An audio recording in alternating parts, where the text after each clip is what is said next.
All right, everybody, it's Austin Holloman. Thank you guys for coming through to another daily live stream. And today we have a special guest. You guys have seen him here before if you've been on the channel before. He's a good friend of mine that lives in Cali, Colombia. I went and saw him and met him myself in Cali, Colombia, and he's exactly the way how you would expect him to be when you see him in person. He's been traveling for a while. He's been to a few countries. We're going to ask him here in a minute for people that don't know him. And I really respect his experience, and I feel he's the right person to talk about how to get the most out of living abroad for you guys, to teach you guys. So let's go ahead and bring him up. What's going on? All right, all right. Oh, yeah, it's good to see you, brother. Good to see you as well. How are you? Doing great, man. Enjoying this afternoon here in Cali, Colombia. Sunny day, another sunny day. So I can't complain. Everything is going great.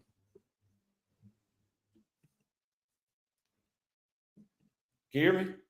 Yeah, I can hear you. You're looking good online. Yeah. You're looking good on the video as well. I don't know what's going on with this, man. I'm gonna have to stop using StreamYard. It keeps breaking up like that. I don't see it breaking up because I'm looking at the video at the same time, looking at on the live stream with you. So I'm looking at the video as if I was a guest, and I don't see any issues on this end. Actually, it keeps doing it on my end. I have to figure out why it is. So for people that don't know who you are, can you give everybody a background on who you are, what you do, why you're on YouTube, where you're at? Andre of Andre and Andres Love Crossing Borders, as you guys can see in the background. We've been on YouTube for 5 years this past April. We've got 5 different channels.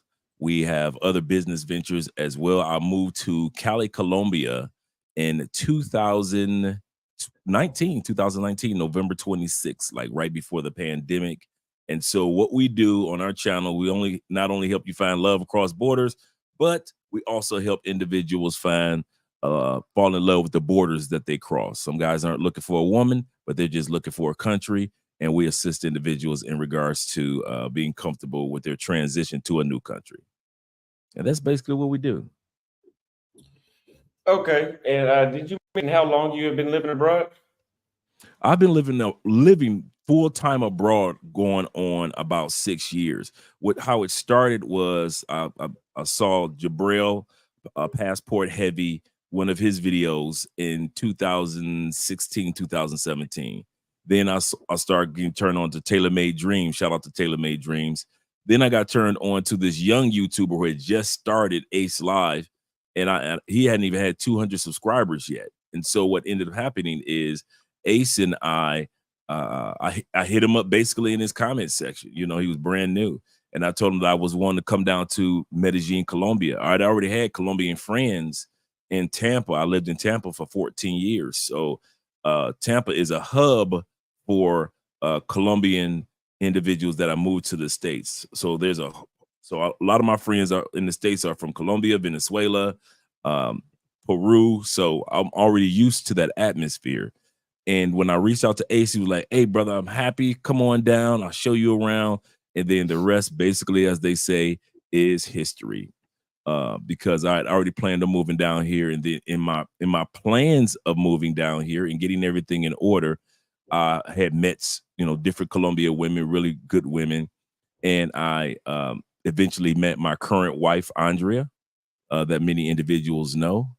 And then we've been together ever since. And what I did was I made the transition a lot smoother for myself because of the costs were not as expensive as it would be to transition from another city in the States, from one city in the States. And I'll tell you what I mean by that. It would have cost me a lot more to move from, let's say, Tampa to, let's say, Dallas, Texas, compared to relocating from Tampa to Colombia, because the apartment would be less. For example, there is no, how can I word it? There is no first month rent, last month rent issues. So a lot of the issues that I would have in the States to make a transition would be a lot harder than me moving to another country, or any of us moving to other countries, not just Colombia. And that's one of the things that I noticed. Okay. So, sorry, my internet is still lagging. So the next question I have for you is, now that you've been living abroad for all this time, what are the initial adjustments? Like, what were the first few steps you took to adapt after moving abroad that you think every expat should consider? The first thing that every expat should consider is this: your last year, your first year. Your last year in the States, your first year in the States. Your last year in the States is going to go by swiftly, and your first year in your new country is going to go by swiftly. Do not think that those will not go by fast. Your last year in the States, you should start getting paperwork together, like your birth certificate, like your, if you are not married, there is a form that most of us don't know about in the State Department called the affidavit of singleness. You can get it downtown from anybody, from anywhere, to prove that you are single. It's an affidavit that's used globally to prove that you don't have a wife in one country and then trying to marry somebody else in another country. If you eventually are looking to get married, maybe 5-10 years down the line, it's called the affidavit of singleness, which is proof that you are single in one country and not married to somebody in another country. You also want to make sure that you have your insurance policies.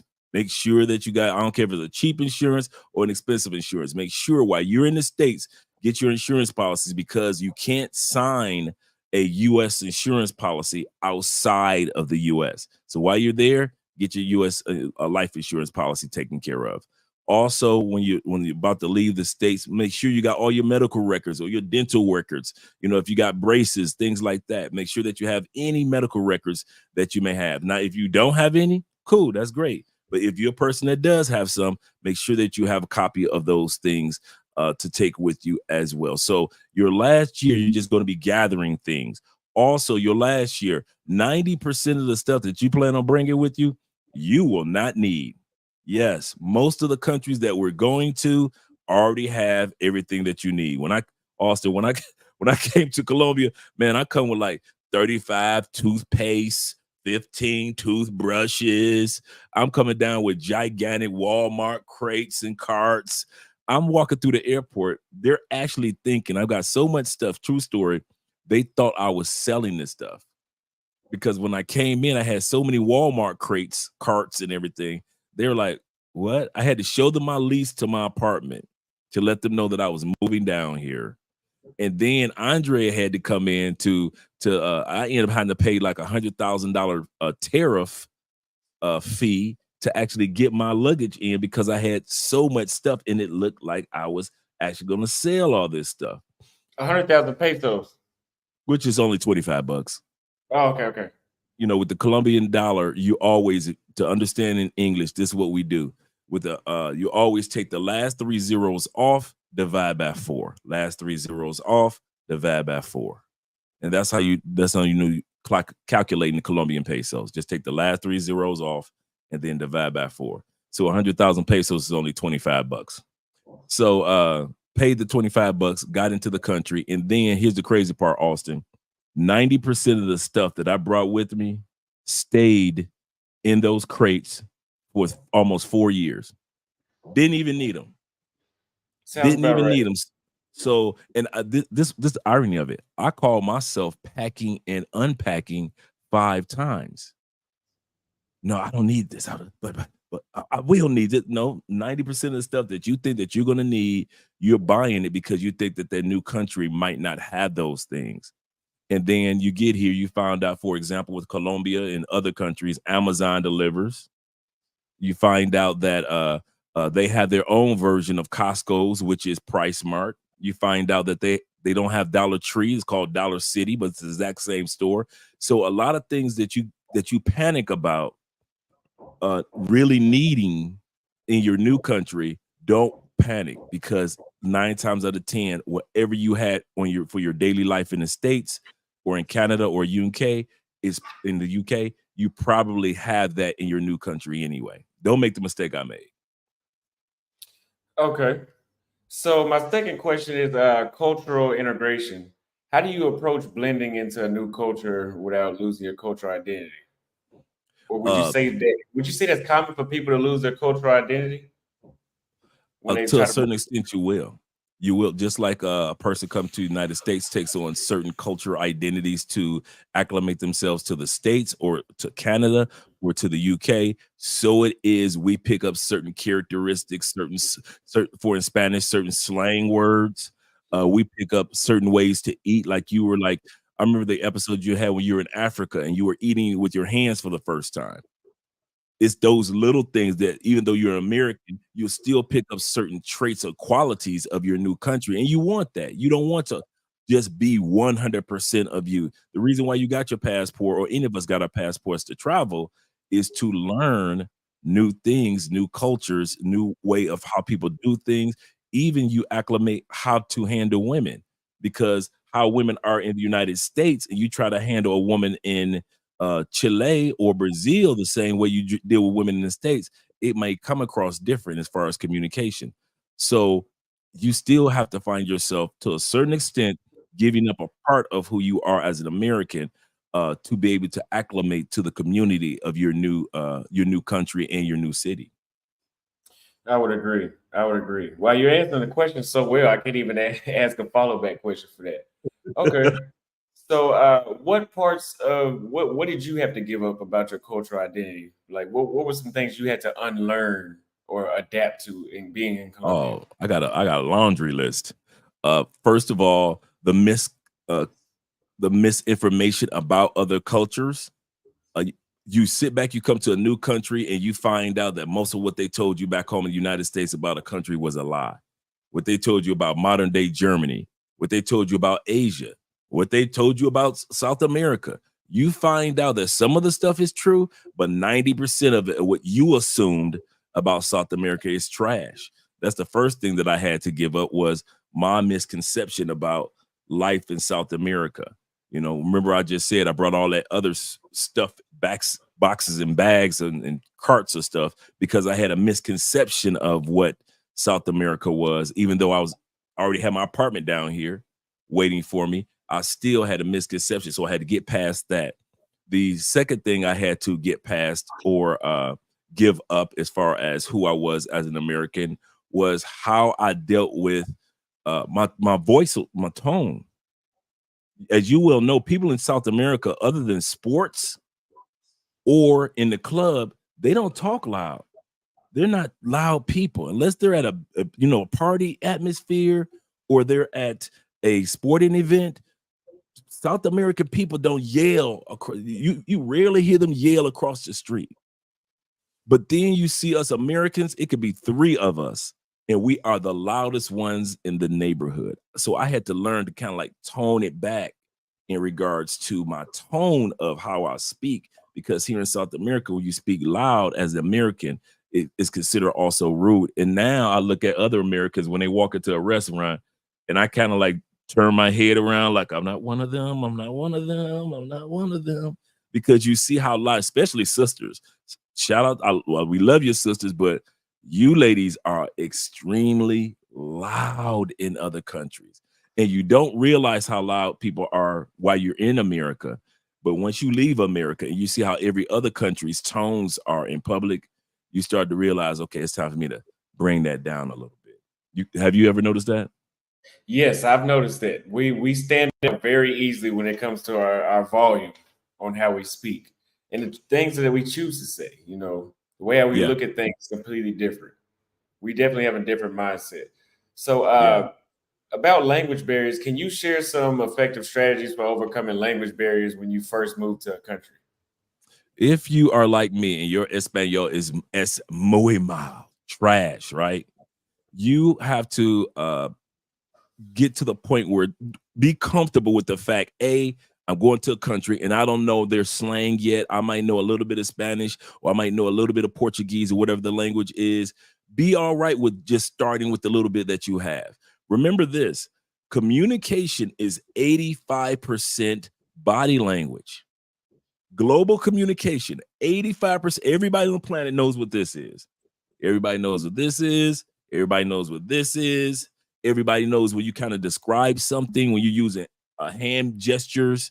And so a lot of times when you first start, you might know 5 words of what you're trying to say, but what you're trying to communicate takes 15 words.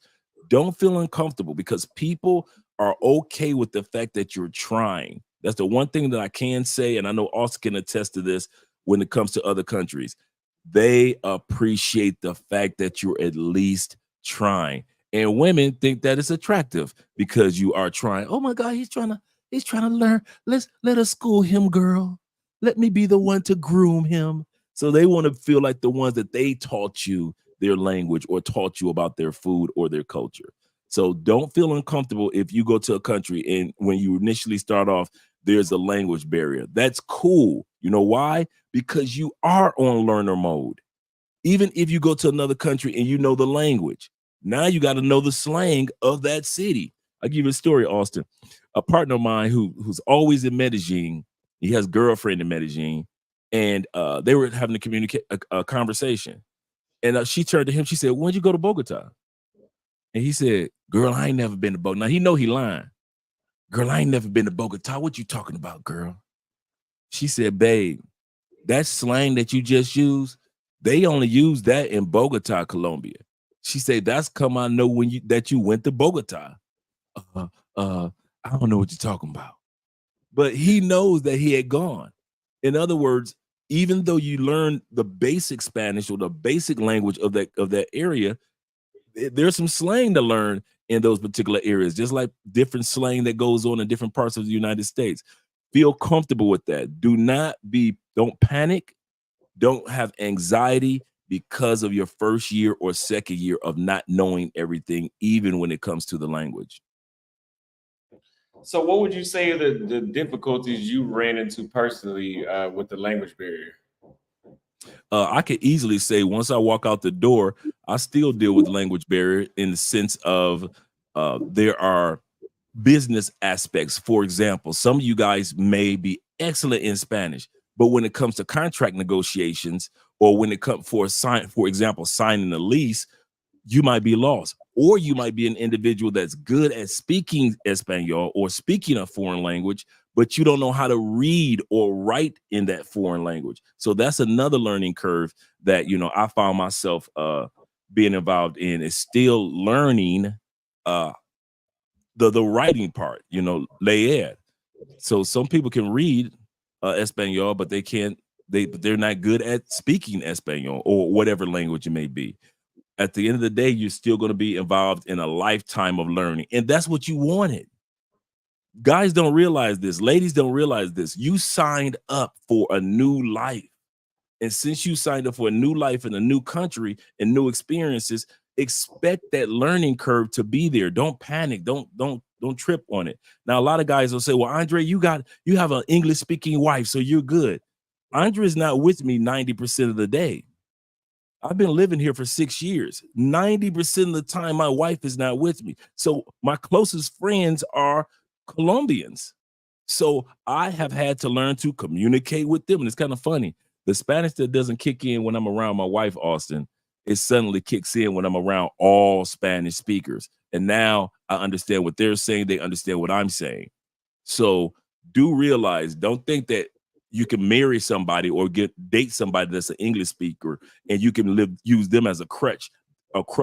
That's not true at all. I'm living proof that you're still going to have to go out here in the world, communicate with people, hang out with people, build up relationships with people. In that aspect, it gives you an opportunity to practice the language, to practice networking, and to practice speaking with a lower tone, for example, when you're in other countries. Once again, as me and Austin were saying, Americans, we often stand out, first of all, not just how we dress or how we look, but the first thing that usually stands out with us, no matter what race or color creed coming from the United States, our vocal tones are far louder than most countries that we go to. Okay, great answer. Salute to you as well, lead attorney. I think lead attorney is in the I chat. see lead in there. The next question I have about local networking. So, what are your top tips for building a strong local network in a new country? I know you said your closest friends are Colombians. What are your tips for building a strong local network? Well, now the first thing that I say is this, and I always, when you and I would talk about this off camera, Bring your routines to your new country. This is very important. Those that don't bring a routine usually get homesick and go back to whatever country they're in.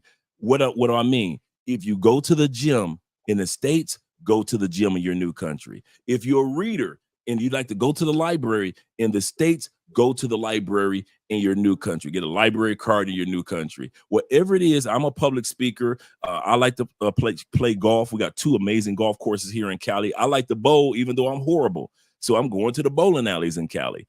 So you'll find yourself meeting people at places in which you have a routine. You'll meet women and guys in the gym. You'll meet people when you're at the bowling alley or when you're at the golf course or wherever it may be that's a part of your daily routine. So don't forget to bring whatever routine of life that you have at home, bring that with you to another country, and that will be your door opener to meeting other people. Also, there are networking opportunities throughout different countries. For example, here in Colombia, you have Gringo Tuesdays all across Colombia. Every Tuesday, you have clubs that have specific meetups for foreigners and the locals. Foreigners and the local meet up on Gringo Tuesdays. Also here in Colombia, just like in the States, you have meetup.com. I'm going to say that again. When you're in most countries have meetup.com. If you're a person that's into investments, or if you're a person that's into anime, if you're a person that's into podcasting or YouTubing, there's always a group of people that think like you, even in your new country. And you'll find them on meetup.com. I used to use meetup.com in the States, and that's how I found out about the podcasters when I was in Tampa. Also, I use meetup.com here in Colombia, and now I find out about the salsa classes and the salsa schools, and also Toastmasters International. It's called international for a reason, people. So if you're a public speaker, no matter what country you go to internationally, Toastmasters is usually there. And now you're meeting other people to practice the language with. At the same time, you're networking with a different quality of people that are out there. So there are so many opportunities that guys don't realize. And this is the last thing I want to say about this. If you're planning on living in a new country, guys, don't lean on the leisure you to open up the doors for you. What do I mean by that? There's a vacation you and there's a relocation you. Vacation you, hang out with the party girls and hang out with your homeboys that like to party and all. When you become a relocator to that new country, now you're looking at the country in a different way. You're not looking for just where the clubs are. You need to know where the best grocery stores are. You need to know where the hospitals are. You need to know where if you're going to send out packages, you need to know where all your do they have DSL? Do they have FedEx? You need to know where all that stuff is.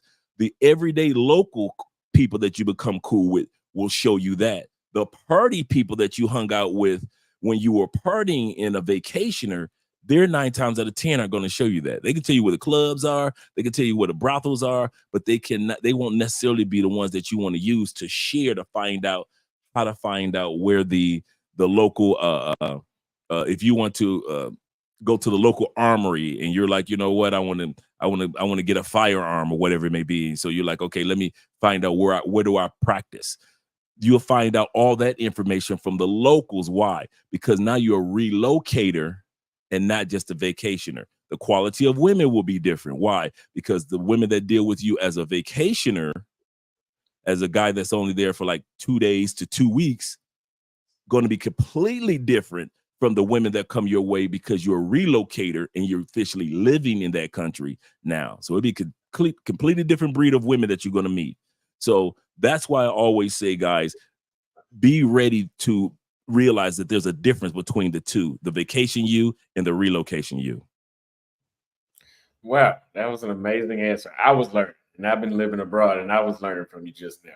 So, work opportunities. How did you? And I don't think that you really do this, but do you have any experience with work opportunities abroad, and what challenges did you face if you did have any opportunities? With me, that's a good question too. With me, I started off with just like most people. I started off online working. I was doing online before it was a thing. So because I was reading articles about this group called expats. It wasn't digital nomads yet. It was this expat group. And I'm reading these articles about people living in other countries and living in Bali and other parts of the world. And they're working on their computer and they have computer jobs, online jobs, or online businesses. And so for most of you that don't know, I was an academic college recruiter in the United States for 20 years. At that time period, I'm making between 83 to 87,000 a year. So I'm doing good. I got my nice house in the suburbs in Tampa, got my Ford F-150, got my convertible vehicle. So I'm doing all right for myself. But once I decided to make the transition to another country, I had to come to the conclusion, okay, the country that I'm going to, if I get a job there, will it be equivalent or anywhere close to $83,000 to $87,000 a year? 9 times out of 10, no. So what I did was I started the process of getting certain certifications that I needed, certain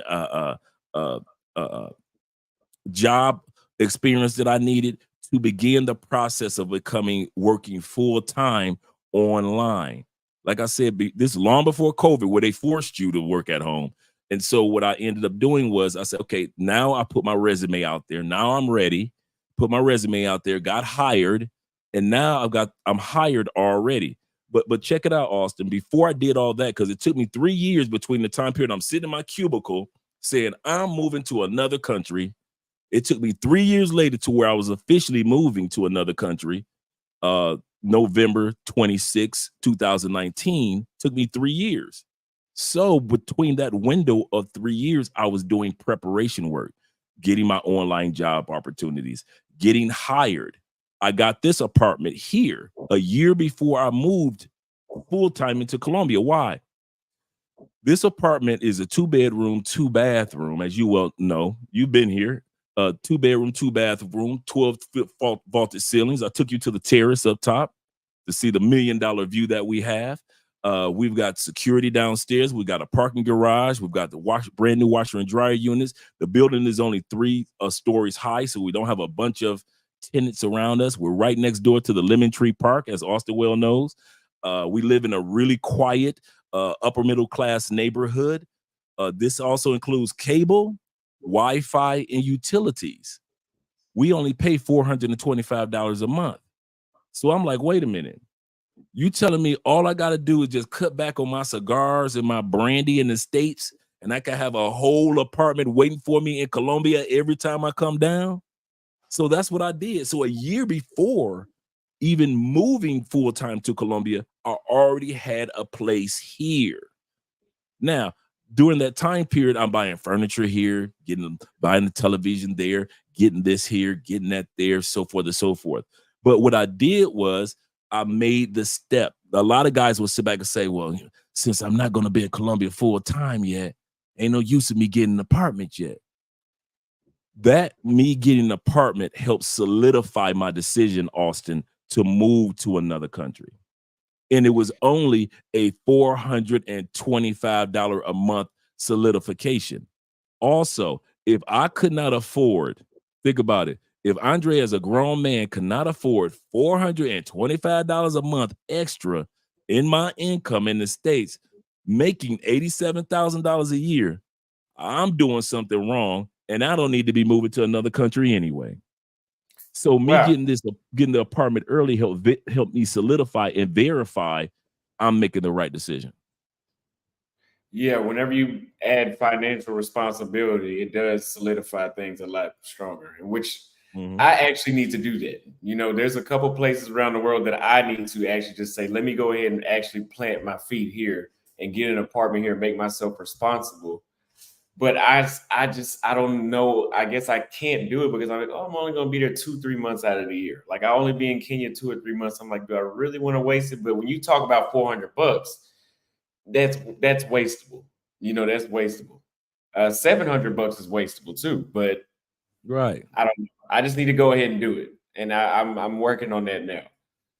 So the next question I have is education abroad, and I don't know if you've done this. But for those considering further education as a route to move abroad, what advice would you give them about choosing the right program and institution? I would recommend, because right now the way that the let's just go with the US, a person is more prone to get hired now with certifications, with online opportunities, than just with having a degree, a master's, a bachelor's, and so forth, a degree. So now, since you are no longer just focusing on the degree, you can get certifications. Like if you're getting certifications with the help of Theo Wolff with the Black Manosphere Conclave, so you could definitely get help with that. You could also get help when it comes to getting certification while you're in the States in different areas that know you're going to be working online. And so get those certifications. If you want to get a degree, cool, but it's not necessary now the way that the world is. A lot of guys are being hired and ladies are being hired just because they're certified and they have the experience now. They're building experience and they have the certification. So that's the cool thing about how the world is set up right now for individuals to be hired. The other thing, when it comes to, if you're looking for education in that country, yes, in some countries such as Germany and other parts of Europe, you can go there and you can get education, your bachelor's degree, all the way up to your master's degree and doctorate, absolutely free in many parts of Europe. But are you going to be using that? So if you're going to go to a country and you can take advantage of the educational opportunities, but do it in a way that you're not wasting your time. Because even though you may get a degree, and I've had my bachelor's from so-and-so and so-and-so, doesn't mean anything if you're not using it. It just means that you wasted a few years of your life doing something, getting certified in something, getting a degree in something that you might not be using. That's why people are now leaning more on getting the proper certifications to get employment opportunities, compared to whether they're in a new country or they're still back in their home country, compared to getting a degree if they know they're going to be working online for the most part. Okay. That's a good question. I mean, I don't have interest in education, but I just thought that'd be a good question for the audience. So, social life, which is my field of study, you could say. What strategies have worked best for you to build a vibrant social life in a foreign country? For me, is don't hang out with foreigners all the time, and hang out with the locals. I know it is kind of odd and weird if you plan on living in Lima, Peru, and you don't know any Peruvians. I understand that. You're not supposed to know them. You're just getting to the country. Come to a conclusion. You are just getting to Thailand. You're just moving to Singapore. You're brand new to whatever country it may be. So embrace that newness. Enjoy that moment of time that everything is going to be new. So when it comes to your networking, I'll give you a perfect example. One of the coolest dudes that I'm cool with here, Afro-Colombian dude, he was my doctor. Hey, brother, let's exchange numbers, man. I got some questions for you. Now we're cool dudes. Another brother that I met, he's an Afro-Colombian brother. He works in the immigration office when I went and got my last visa. That's my boy now. So when it comes to networking, life is going to open up the doors, because of these were things that I had to take care of anyway. Getting a checkup, had to do that anyway. Go to immigration, had to do that anyway. While I was there, met some cool dudes. Why am I able to do that? Because I'm a cool dude. When you come to new countries with an open personality and willingness to learn about their culture, the universe is going to open up the doors for you to meet people anyway. Whether you're like me, you're a spiritual person. If you're a Muslim, there are so many mosques across South America that you can actually go to. If you're a person that needs to go to the synagogues, they're here too. If you're a person like me, if you like to go to church every Sunday and Wednesday, you have the church services that are just like in the United States, except for in Spanish or in Portuguese. So you have those aspects, those tools of meeting people. Just take advantage of them. Don't put yourself in a shell. You get in your home apartment, your new apartment, and you're like, you become a hermit in a new country because you're scared, because I don't want to make any linguistical mistakes. I don't want to say the wrong words. I want to make sure my Spanish is perfect before I go out there.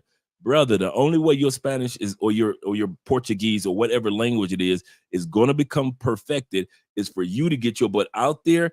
Do not hang out with U.S. citizens everywhere you go. I see brothers and sisters do that in Portugal.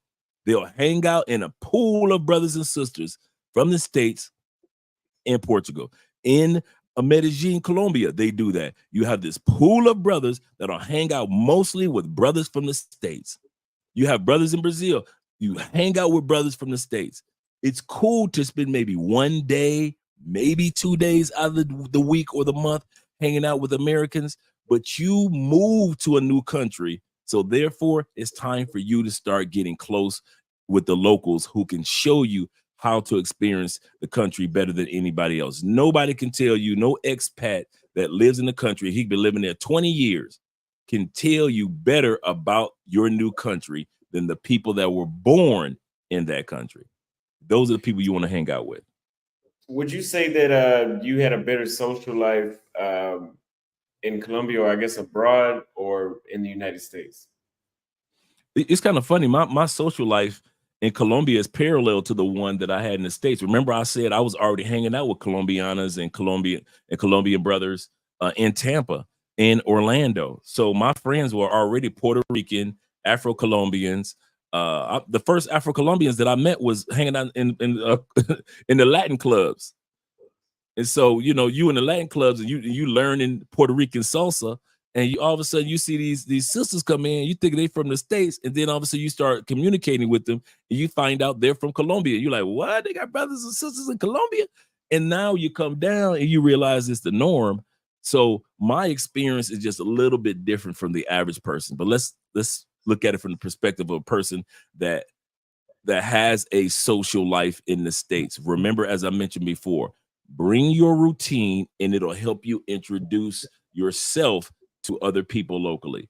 So if you're going to the gym in the States, you had a cool, group of people that you were cool with in the States, you'll bring that habit to another country.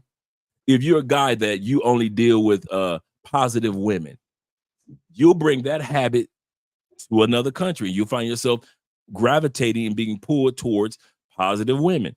If you are a woman that likes to be like to get your hair done and gossip in the beauty salon or whatever it may be, you'll find yourself finding that particular beauty salon that works well for you. And so the universe does not change because you change to a different location.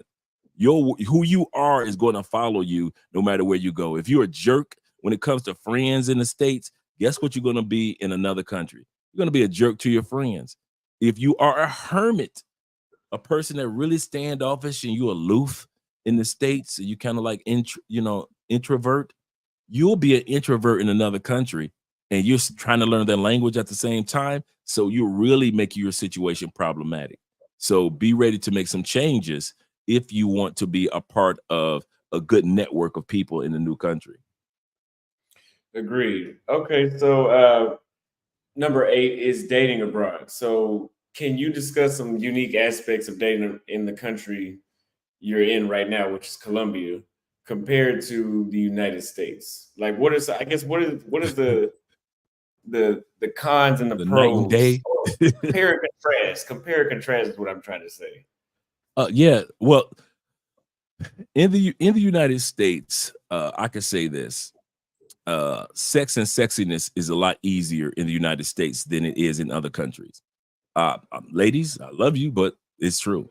Sex and sexiness, you can get it like that in the United States. You don't even have to know that person's last name, middle name. You just saw her, she just saw you. You know her nickname, and y'all sexing. It's hello, let's get it in.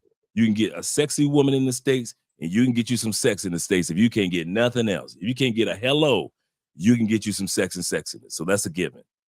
When you go to other countries, sex and sexiness, when you're living there, now mind you, when you're a vacationer, you're hanging around the party girls and the fun girls and all that. Yeah, the sex with them is a given. When you are a relocator, you start to kind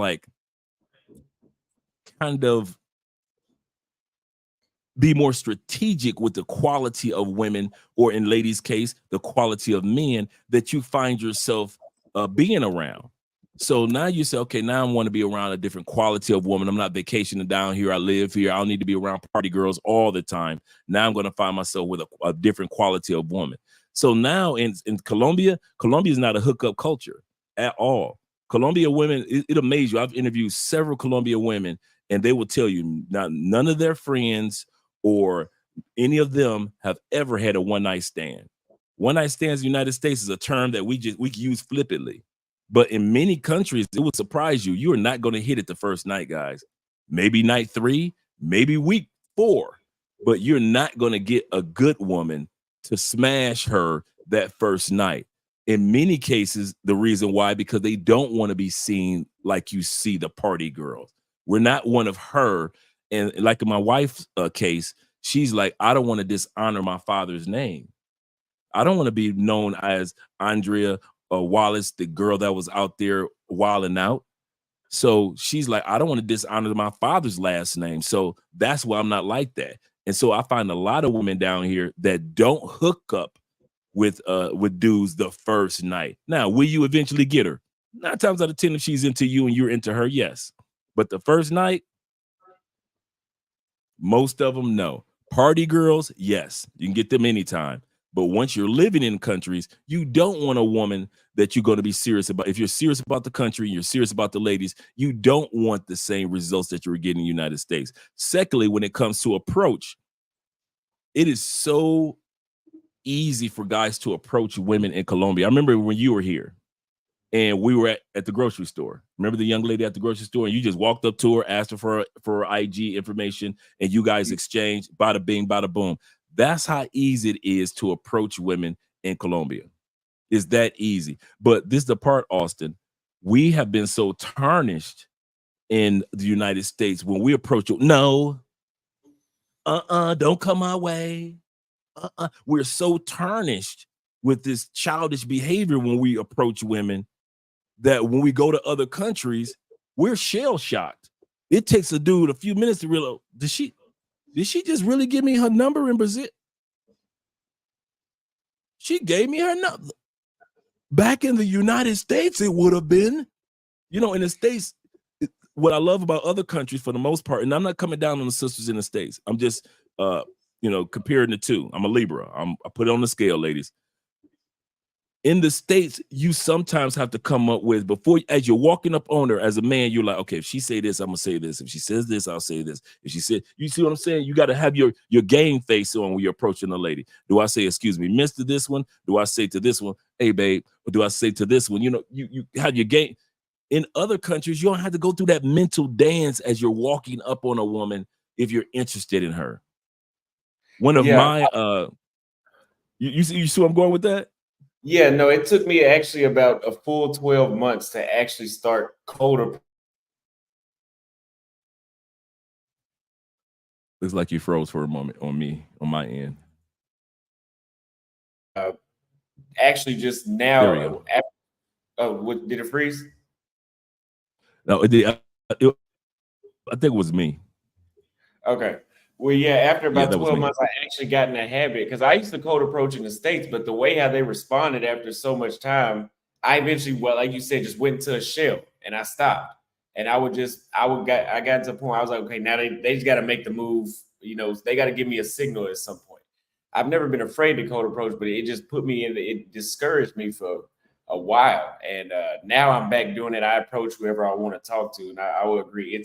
You don't have to think about what you're saying.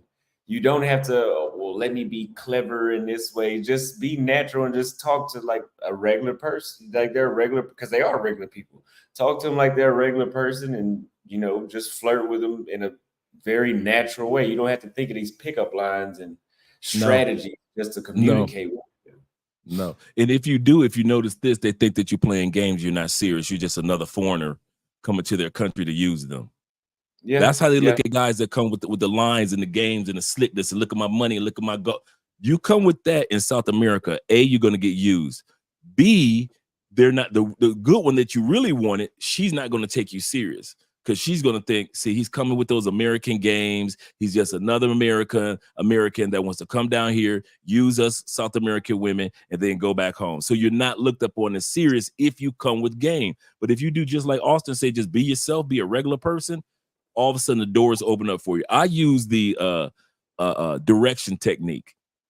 Guys, I'll give you a tip. And I know another brother used this, and he's been with his girl for 3 years.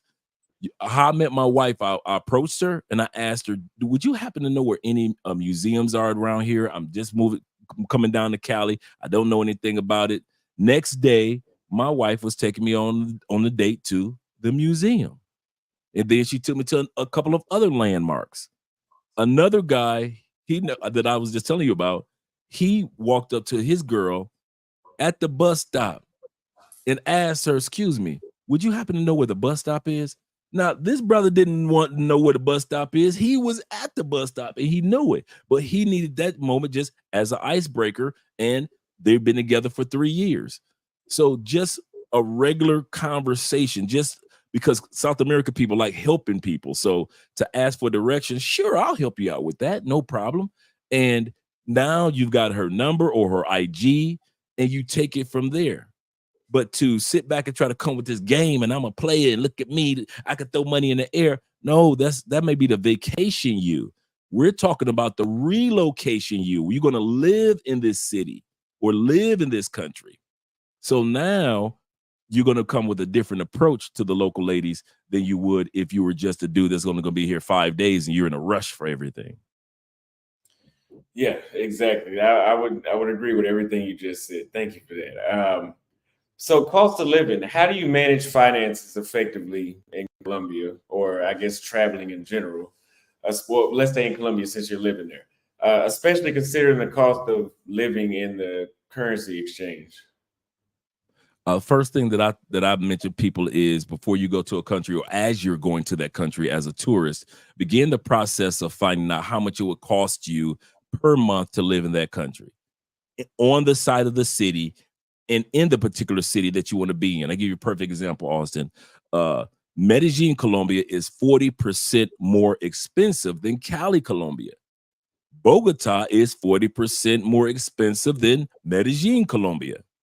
So you have to ask yourself, I have to pick my poison in regards to knowing the cost of living of each city. If I don't take that in consideration and I think with my vacation mind is used to spending all the money before I get back on that plane. That's the difference between you as a vacationer and a relocator. Relocator says, okay, now let me consider the cost of living. How much will my groceries will be on average per month? And even if you ask the locals per month, how much would my making sure that I have medical insurance? Let me make sure that I have my leisure money. I call leisure money is giving yourself a salary of your salary. So if you're making, let's say you're making $5,000 a month, your leisure money should be a salary in that salary. So, okay, my leisure is each month of my leisure money is going to be only $500 of my 5,000. Then I have monies that I put into my savings. You still got to invest, guys. You still got to put money that you're going to get older. So you got to make sure that you have monies that you put to the side for investments and things like that. Or you might want to buy a piece of property in that new country. And then, of course, your cost of living. So that's how I break down my three processes of finances. What the average cost of living per month will be for me, not for anybody else, and not for a local. For example, Andre and I, here in Colombia, the average salary is between $275 to $475 a month for the average Colombian, right? We spend that in groceries. So I can't look at my cost of living based off of the average Colombian's cost of living, completely different. So you have to base your numbers, your metrics off of how you spend when you go to the grocery store, or you're a person that go to the gym. You got to get your protein and pre-workout, all those things. Put that into your calculations. And usually it's not too much anyway. I would say, just for example, for the average person that comes to Colombia, about for everything, including your leisure, outside of your investments, between $2,000 to $2,300 a month. That's just about what you're going to spend for every single thing per month, living in a good neighborhood, even living in a great neighborhood. And that includes all your everything. You're going to spend between $2,200 to $2,500 a month. So if you're making $5,000, here's the benefit, guys. If you're making $5,000 a month, then now you got an extra $2,500 to invest in this or put it over there or build a brand with it. get all the studio equipment and all this stuff with it, because you're not paying the cost of living that you would pay if you were in the States. Some of you guys are paying rent that's $2,500 a month and more in the States. And just imagine you're living now in a country that your expenses are $2,500 a month for everything, including paying yourself a salary in your salary. Yes, exactly. Moving abroad gives you a huge power in saving money and investing money by cutting Yeah. your cost of living, usually by 50%, 60%. I mean, if you're coming from LA, you know, it's probably 70% cheaper to move to Cali, Colombia. Yeah. You know, Yeah. so number 10 is mental health. Moving and living abroad can be stressful for a lot of people, as you know, as I know. All other expats that have been going outside the United States for a while know this. What are your recommendations for maintaining good mental health in your new environment? Like I mentioned before, bring your routines, because your routines are the things that you're comfortable with doing on an average day. A lot of times people come home sick and go through what's called the expat depression or expat anxiety because they haven't created a routine. They come down here, they've got the apartment, they've got the place, and they're looking like everything was supposed to be instant, like it was when they were coming down here on vacation. And now they're sitting there like month 3, and now they're missing home.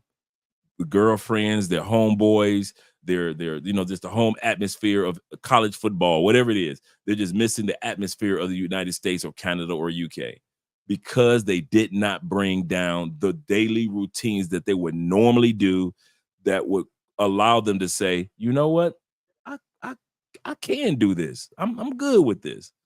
And so that's why dudes or ladies usually go back to the States, because they miss the States because of the routines that they didn't bring along with them.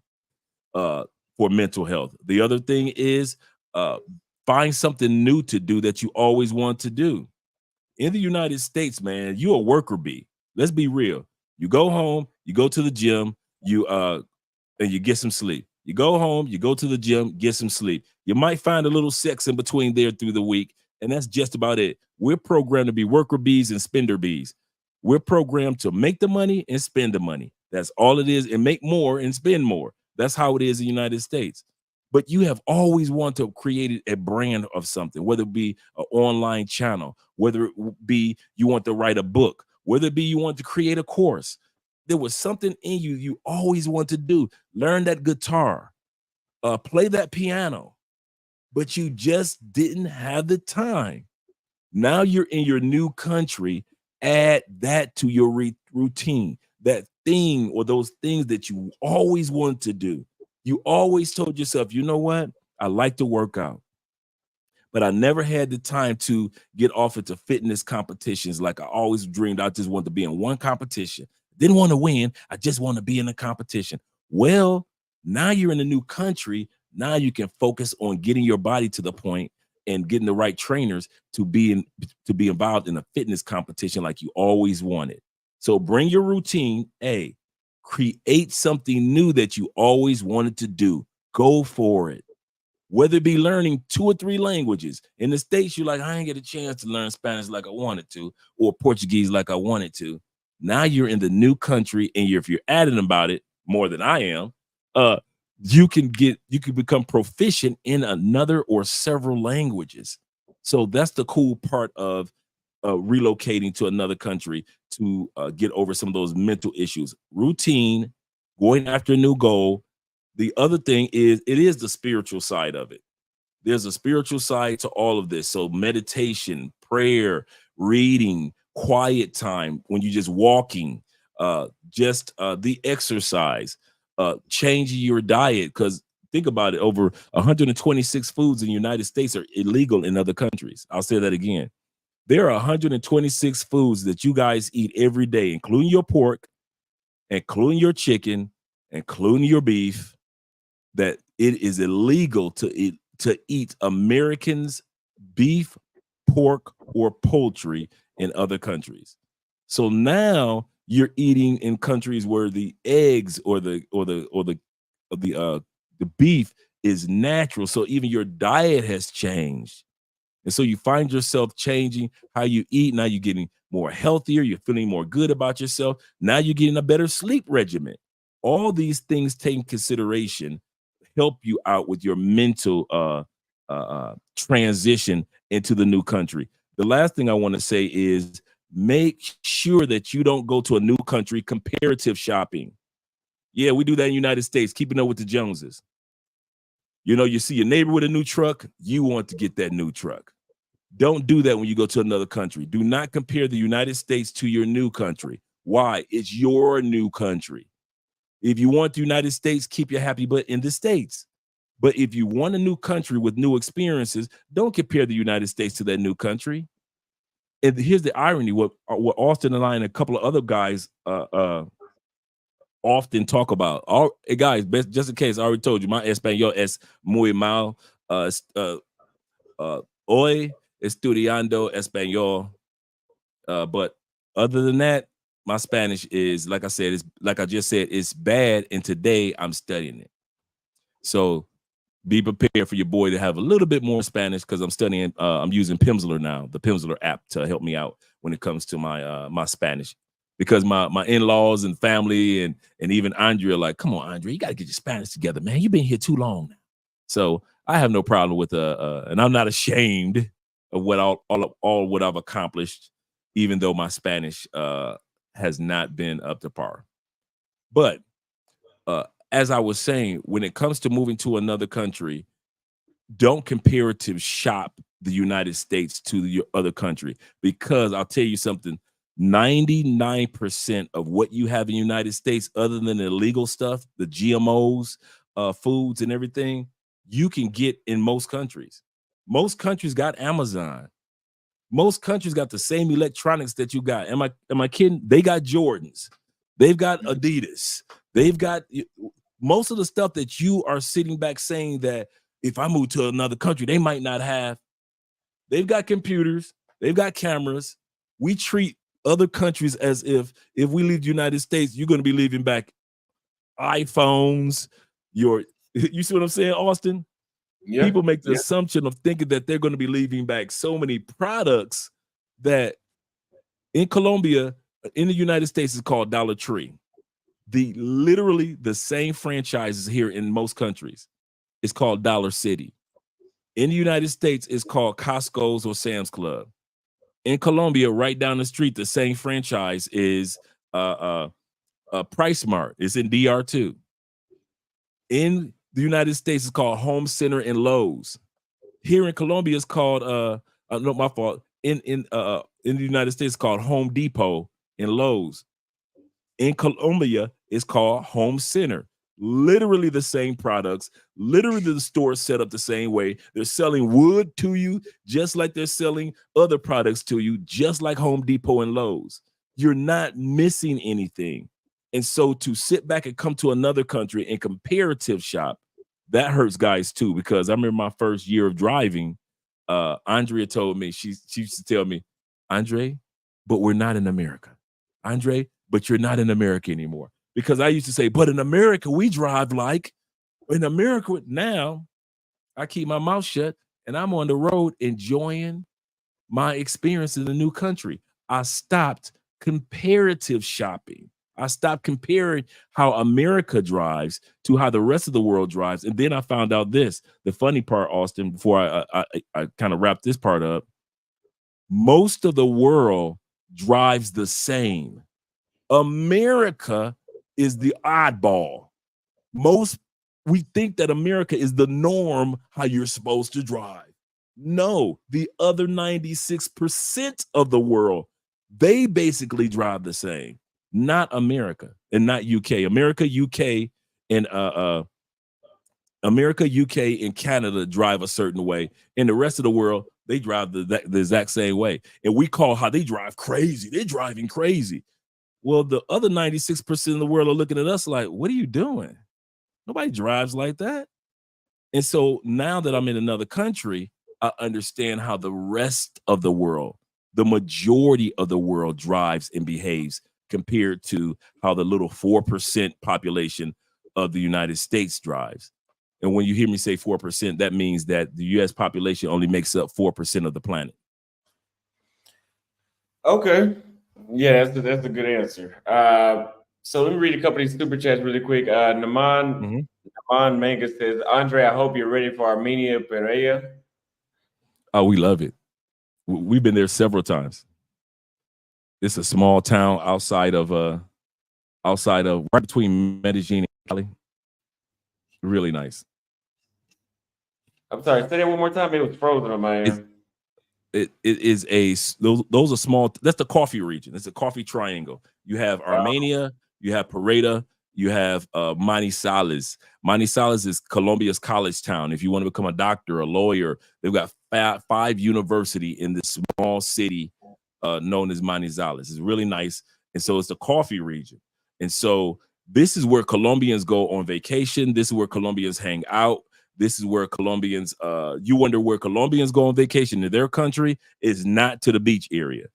It's usually into the inner area of the country, because that's where Colombians, thrive from. They thrive and were raised as country folks that move to the city.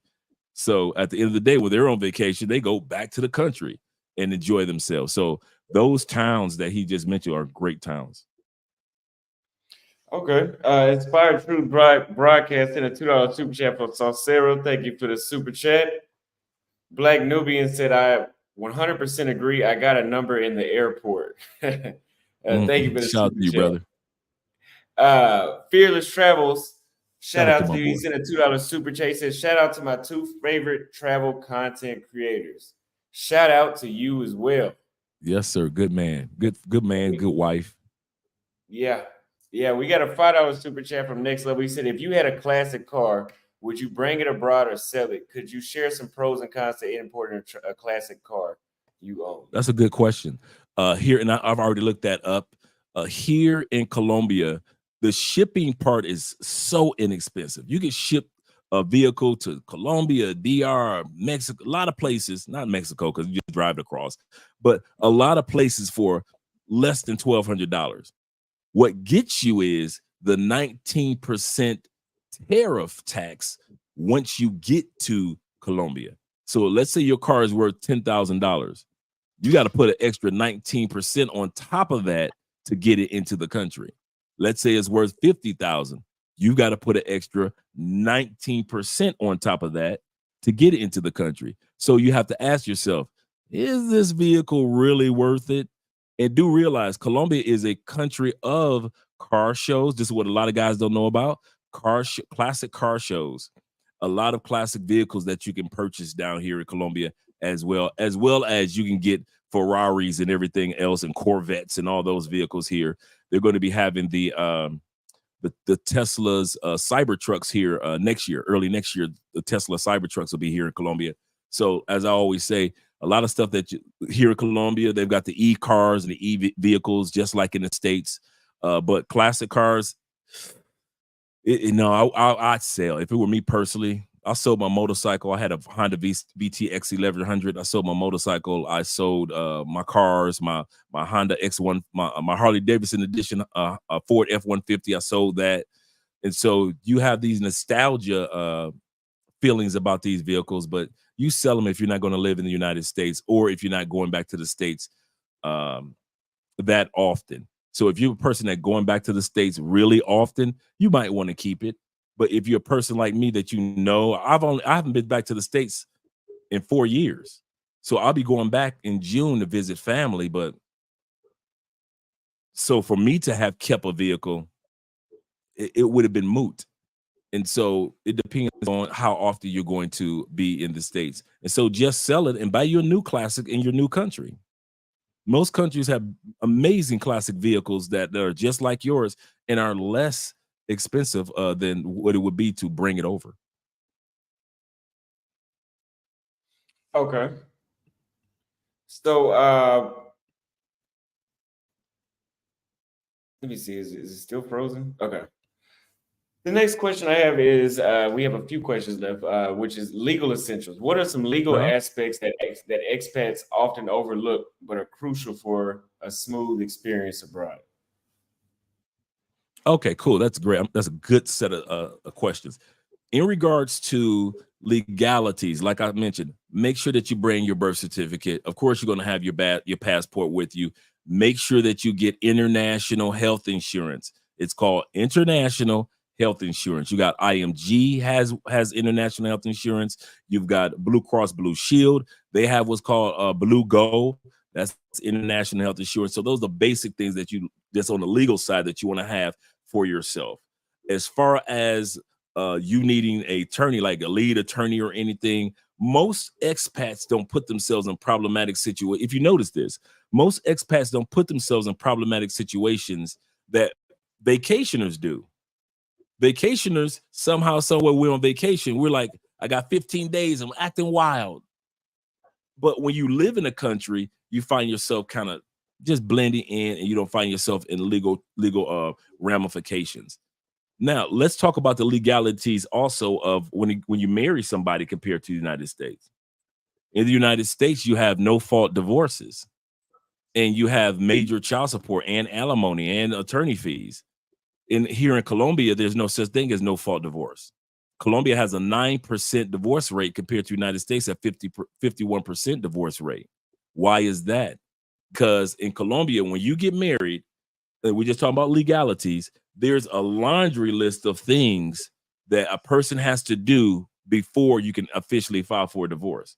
So if your wife is not cheating, if your wife is not beating, if the husband is not treating the kids bad, if he's not an alcoholic, if he's not hooked up, if he doesn't hit any of the marks, you can't get a divorce in Colombia. They'll tell you go to counseling, y'all better work that out. Ain't nobody give y'all a divorce because you don't like each other no more. What are you talking about? And so in Colombia, you're not just going to up and leave her. She's not going to up and leave you. But legally, if you do that to your wife, you just say, I'm going to leave her for my mistress. Okay. She can take you to civil court and sue you for half of your proceeds for life. Same thing with your wife. If she decide one day, I don't love my husband no more, I don't feel the love, and you haven't broken any of the legal laws that says that she should leave you, you can sue her in civil court for half of her lifetime of proceeds. You can't just up and leave somebody. If you do get up and leave somebody, you have to amicably leave each other for 2 years. You have to live in a different household for 2 years here in Colombia. Then you can file a divorce. But if you're still living together and you haven't broken any of the rules of the marriage, your wife can't just up and leave you like a person could do in the States.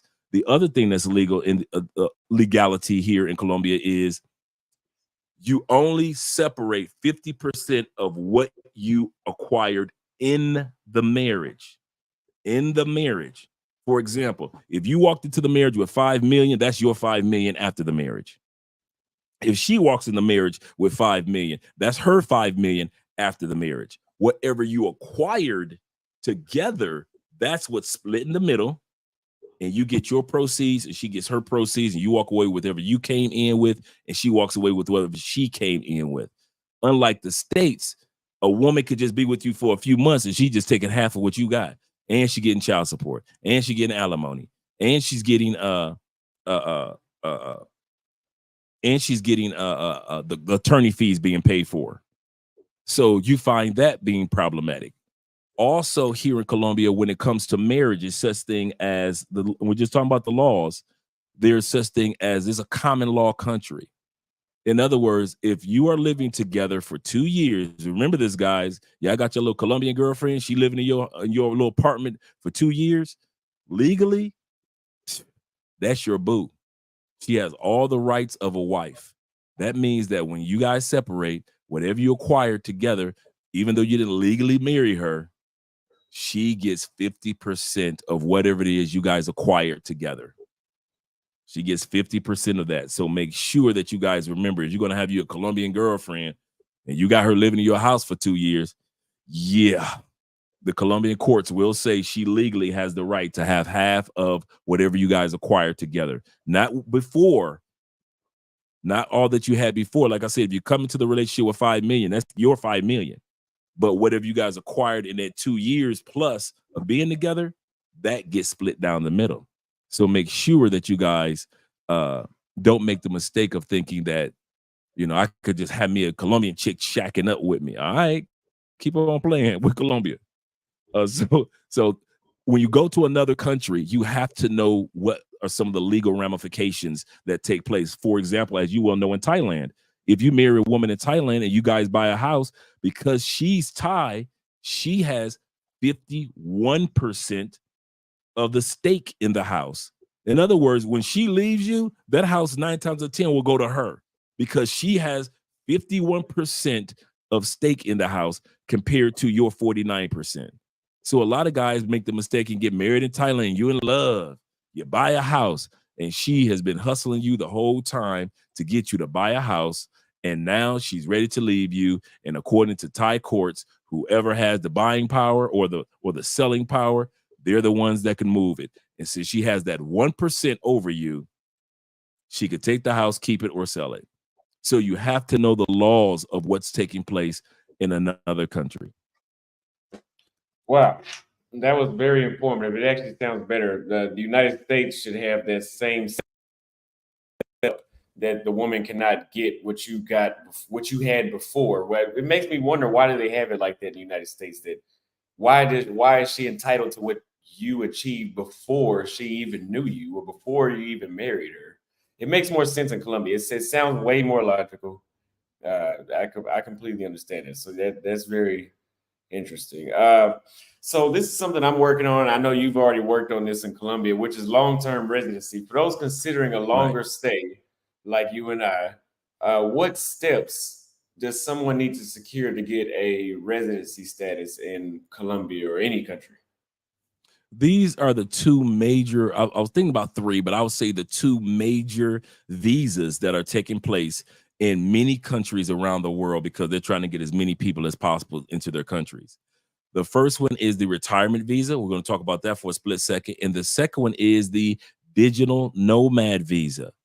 We're going to just talk about Colombia right now, but Brazil has it, Portugal has it, Italy has it, France has it, Thailand. There's a lot of places that have the digital nomad visa now compared to just a few years back. The retirement visa in Colombia is if you are a person that's on a pension or you're like ex-military and y'all got your retirement pension, or if you're done working for a company, you're a blue collar dude and you're done and you're getting your retirement pension right now. Or if you're a person that you're on the pension or you're military, pension or military, you can have what's called the retire or Social Security. That's what I was trying to think of. So pension, ex-military, or if you're on Social Security, you can get the retirement visa. How much do you have to have per month? If you can prove that you are getting on average $800 a month sent to your bank account, you can apply for the retirement visa here in Colombia. I know a lot of ex-military guys have their retirement visa here. It is so, especially for you guys, it is super simple. And for you individuals that are on Social Security, extremely easy. And also for you all that are on pensions. So you apply for the retirement visa. And usually your first visa is for a year. They'll give you a visa for a year. Then they'll give you your second visa for 2 years. Your third visa, which I'm up under right now, will be the permanent visa. That means that you in your new home country, you never have to apply for a visa. My next step, which will be next year, that's why I got to get my Spanish on track. I don't have a choice. I am eligible for Colombian citizenship. Most countries do dual citizenship, so you don't have to give up your home country citizenship to get another citizenship.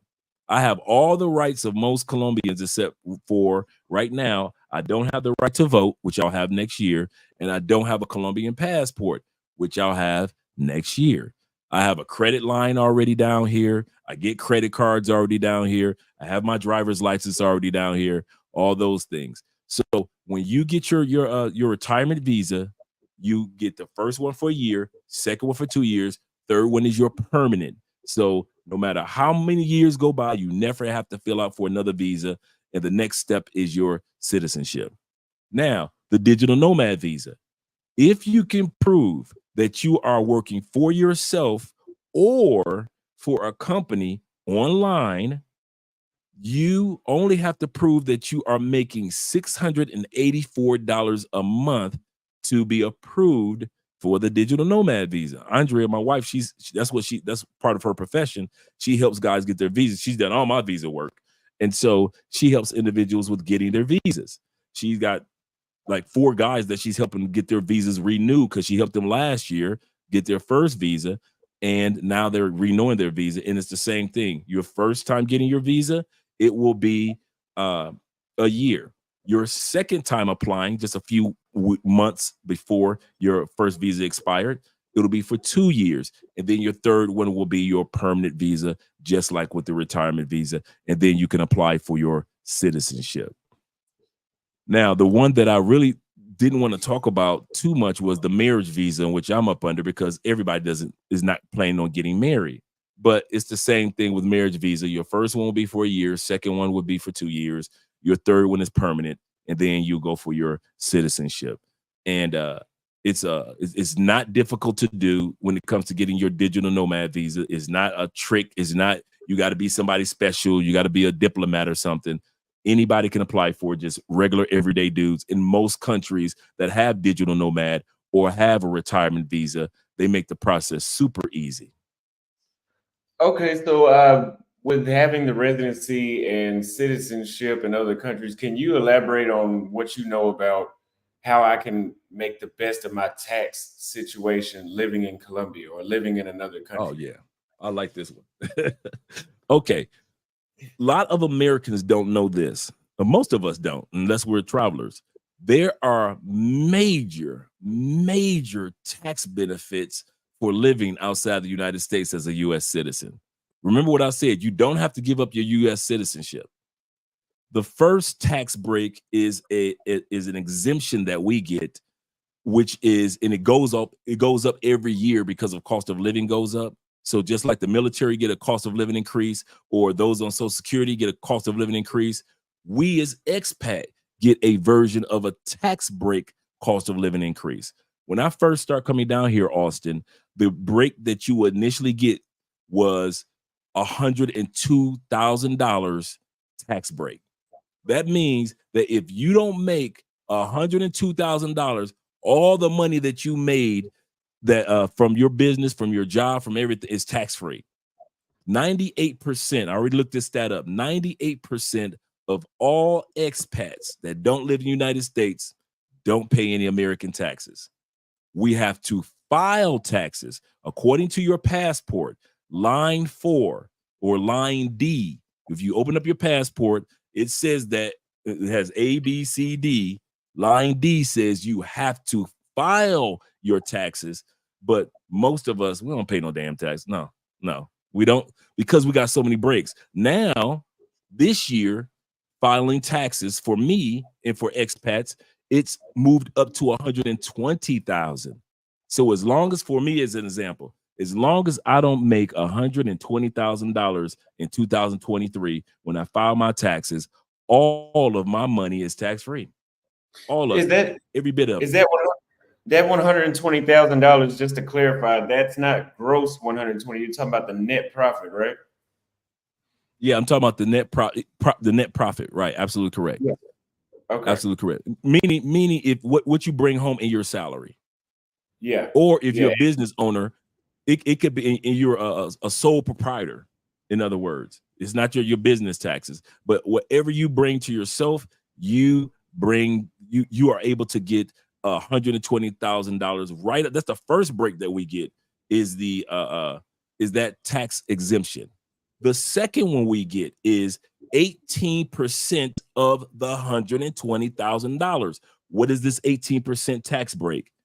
For your rent in another country, car note, the purchase of a vehicle, your car insurance, you purchase clothes, you purchase the new computer, all of the things that you do to take care of yourself, your groceries, all of that is tax-free up to 18% on top of the 120,000. So 18%, you got the $120,000 already.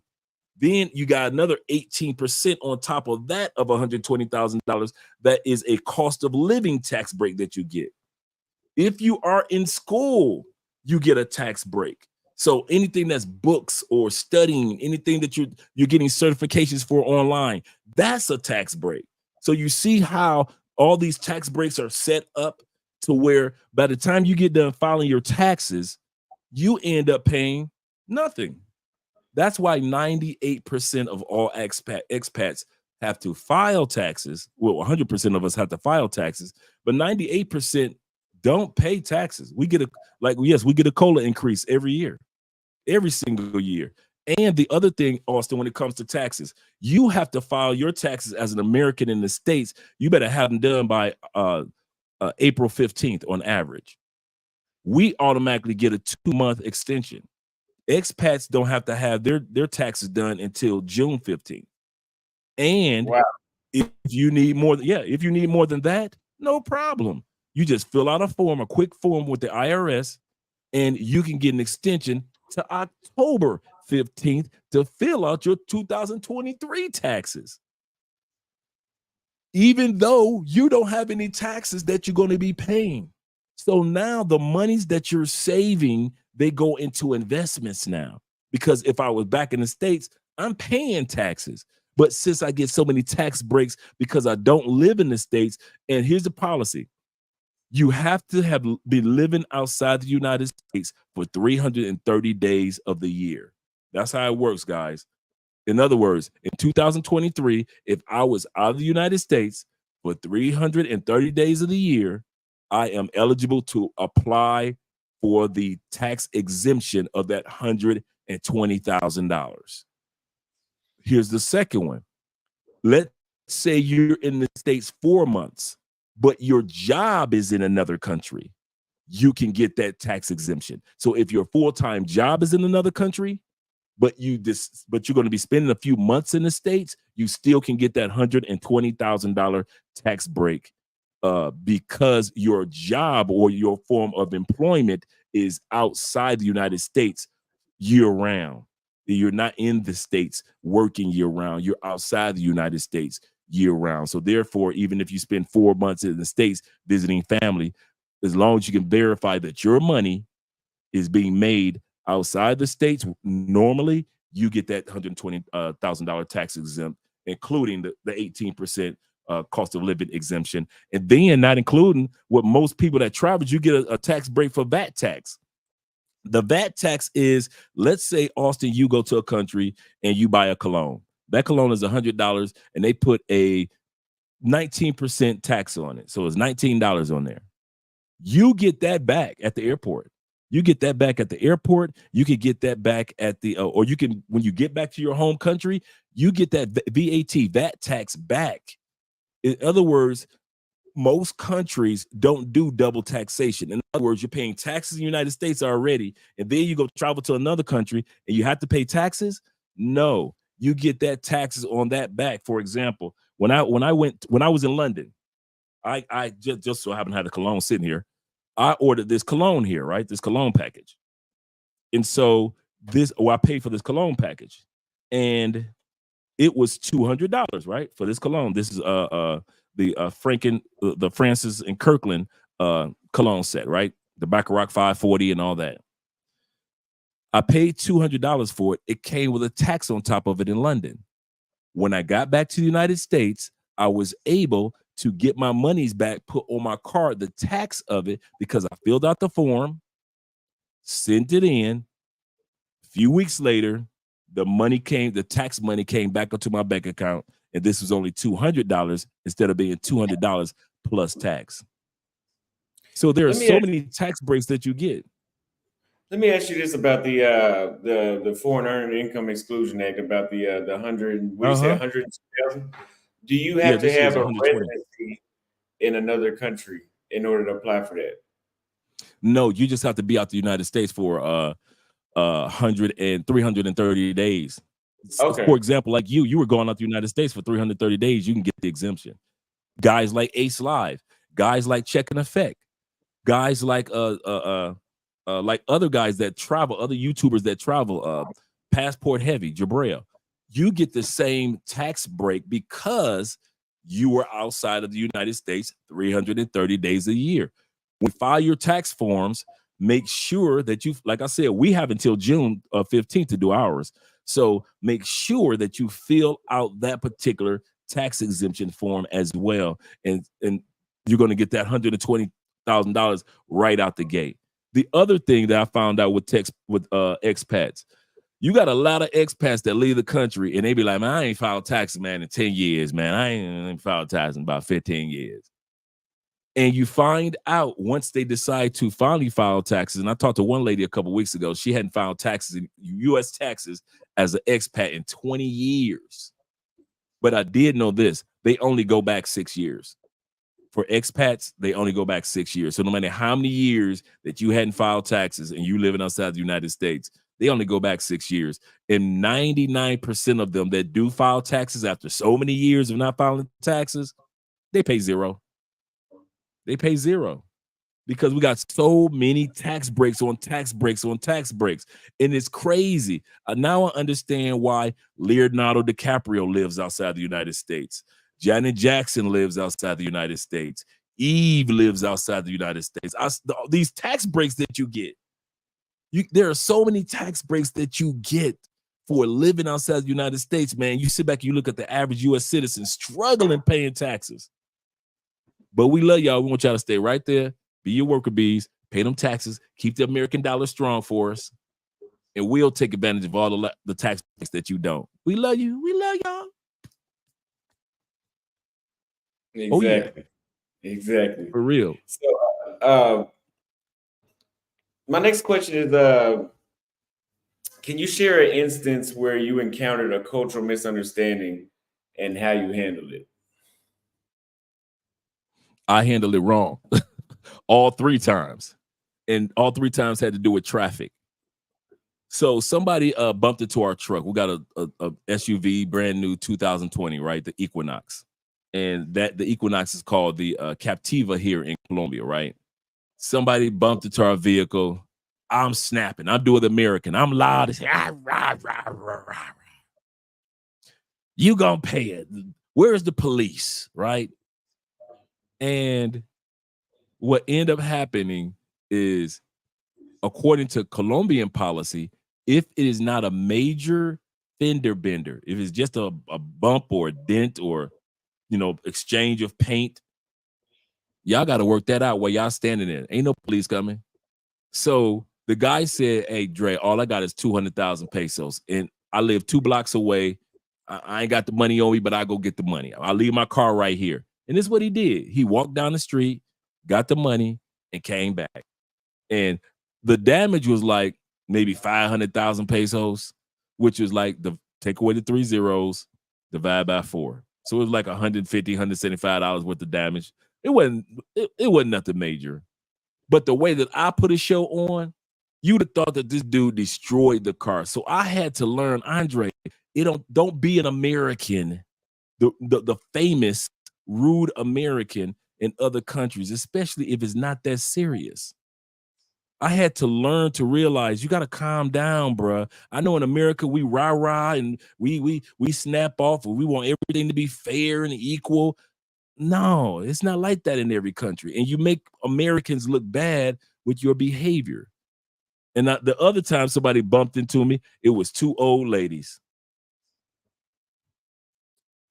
I must have been having a bad day. I looked at them old ladies, man. I was like, look at what you just did to my vehicle. You were turning this way.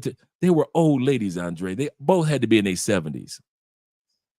It wasn't that serious. So now these older ladies are walking away like, I told you those Americans are rude.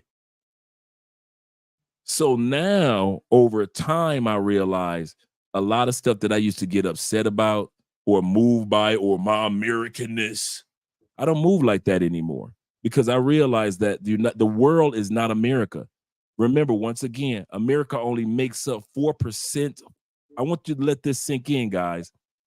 We as Americans, we only make up 4% of the planet's population. We're not even barely over 500 years old as a country. Everybody else's country 5,000 years old. And so for us to not acclimate to these countries is embarrassing and disrespectful to these new countries and cultures. So I realized, Andre, you can't be a jerk, and you know you're a good dude at heart in these other countries because they don't drive like Americans. Well, they don't. And you're not in America, in North America, you're in South America. So what are you going to do about it? You're going to go back to the States? No, then you're going to have to learn how to handle yourself in these people culture. And I've learned that, and I'm more at peace because I don't act like the rude American. Now I look at rude Americans now, Austin. I'm like,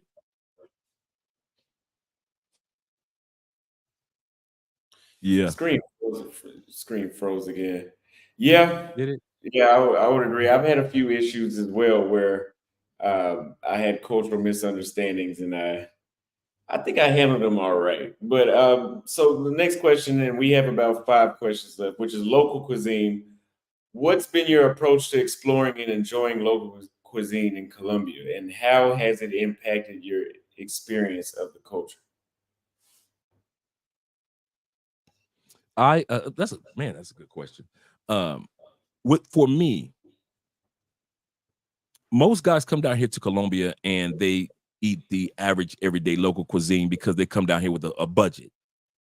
They don't know where to go to get some of the best meals that you've ever had in your life. So they're eating tilapia fish, the arepas, they're eating for breakfast and eggs, they're eating a lot of rice, beans, things like that. So they come to Colombia and their eating habits are boring. I'll say right out the gate. Or they eat Americanized food, like somebody put in Pizza Huts and the Little Caesars, the Papa John that's down here, the Americanized restaurants. They'll eat those things because they're familiar with the KFCs and the Kentucky Fried Chickens and things. I mean, the KFCs and the Burger Kings, right? But me personally, and this will be you guys when you decide to relocate to another country. All of a sudden, now that you relocate there and you're not just vacationing there, you find the best cuisines, the best restaurants, the restaurants that would have cost you $500 a plate, $600 a plate in the United States. Now you're only paying $80 for a couple to go into these top-notch 5-star restaurants. I think the most that we've ever paid as a couple for a restaurant, and that was in Bogota in a very exclusive restaurant, was $125 a piece. And this was like top-notch Michelin star winning chefs type of thing. So we go to some of the best restaurants in our cities because the cost of living allows you to afford to go to the best restaurants. But when you're a vacationer, you don't know where the best restaurants are. And usually, this is the crazy part, most of us dudes that are vacationers, we only do our homework for the party areas. Like you're like, okay, I'm going to Cartagena. Where's the best areas to party? So we research that. But when it comes to some of the best places for us to eat, a lot of us, especially as brothers, we don't research what are some of the best 5-star, top-notch, caviar restaurants in those locations. And so that's what I see that a lot of guys miss out on. Some of the best chefs, some of the best cooks, some of the best Chinese foods, some of the best Persian foods are in Colombia, but guys rarely take advantage of some of these amazing, beautiful, eclectic restaurants that are available. Okay, I would agree. The next one is one that is very important for people to understand, which is safety tips. What safety tips can you offer to new expats to help them navigate through their new environment securely? The first thing is one that we often talk about: stay off the dating apps, guys. Well, I had good luck with dating apps. You had good luck with dating apps so far. I'm going to say this again. Many of you had good luck with dating apps so far. Most guys that live here, they get to the point where they realize, I really don't need the dating apps because I can approach women as easily as Austin Holloman does. So a lot of guys stay away from the dating apps when they relocate here. And a lot of ladies usually don't use the dating apps at all. The other thing, when I would say to the ladies, this is to the ladies, if you're going to relocate to another country and you know that your currency is more than what that currency is for the average guy that's living there, boo, you're going to be paying for a lot of dates. You're going to be paying for a lot of condoms. You're going to be paying for a lot of hotel rooms. It is what it is. Your U.S. currency is worth more than their Italian dollars or their Spanish dollars or the Portuguese dollars or the Brazilian dollars. Wherever you're going, sisters, do realize your money stretches further. So therefore, you're going to be paying for, in all sincerity, a lot of condoms, a lot of hotel rooms, and a lot of dates. Because for that guy to take you out on a date, he might be able to take you to you're going to be paying for a lot of drinks at the clubs. Because for him to take you, for example, Colombians, for you to take a Colombian out on a date, or him to take you out on a date, that might be a third of his income. The way you like to eat, sisters, and the way that you like to, you like the best restaurants. I mean, in other words, since you like to go to the best, okay, cool. He spends the money, but that's a third of his monthly wages. Compared to if you pay the bill, you're going to end up paying, it's next to nothing to you. And so do remember that, ladies, when you decide to be passport sisters, do realize that most of the countries that you're going to be going to, whether it be in Africa or whether it be in South America or even in Asia, many parts of Asia, you're going to be footing the bill. And I don't think a lot of women, YouTubers, tell that truth about the expenses of dating in other countries. And a lot of times you ladies are, drizzle, seriously. You're going to be doing a lot of soft guy era in a lot of countries, ladies. But when it comes to the guys, be wise with your money when it comes to dating. So first thing, stay away from the apps. Second thing, Colombia is set up for you to meet somebody through somebody or walk up to somebody while they're on their job, like Austin did when he was with me. He couldn't sit back and say, well, does she have a job? She was on her job. A lot of guys meet women while they're working at the pharmacy. They meet women as they're walking out of class. They have their work uniform, their nurse uniform on. They'll meet them then. A lot of guys meet women when they are taking advantage of meetup.com, and this woman is an investor, and now you meet her. I've met a lot of women that make it safer for me to meet a lot of women when I was single. Even now, I meet a lot of women, Austin, when I'm salsa dancing. A lot of people don't really do. Please learn salsa dancing or some form of dancing when you come to Colombia, or when you come to South America, because I kid you not, it will amaze you. The average salsa song is about 7 minutes long. While you're twisting and spinning that person around, you get to know their name, how many kids they got, where they work, are they single? I mean, it's crazy how much information you get talking to a woman just in the middle of a dance.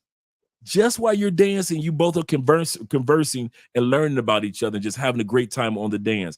And by the time the song is over, when I was single, all I had to do is basically pull my phone out, and she would pull her phone out, because we already knew each other from that 1 6-minute dance.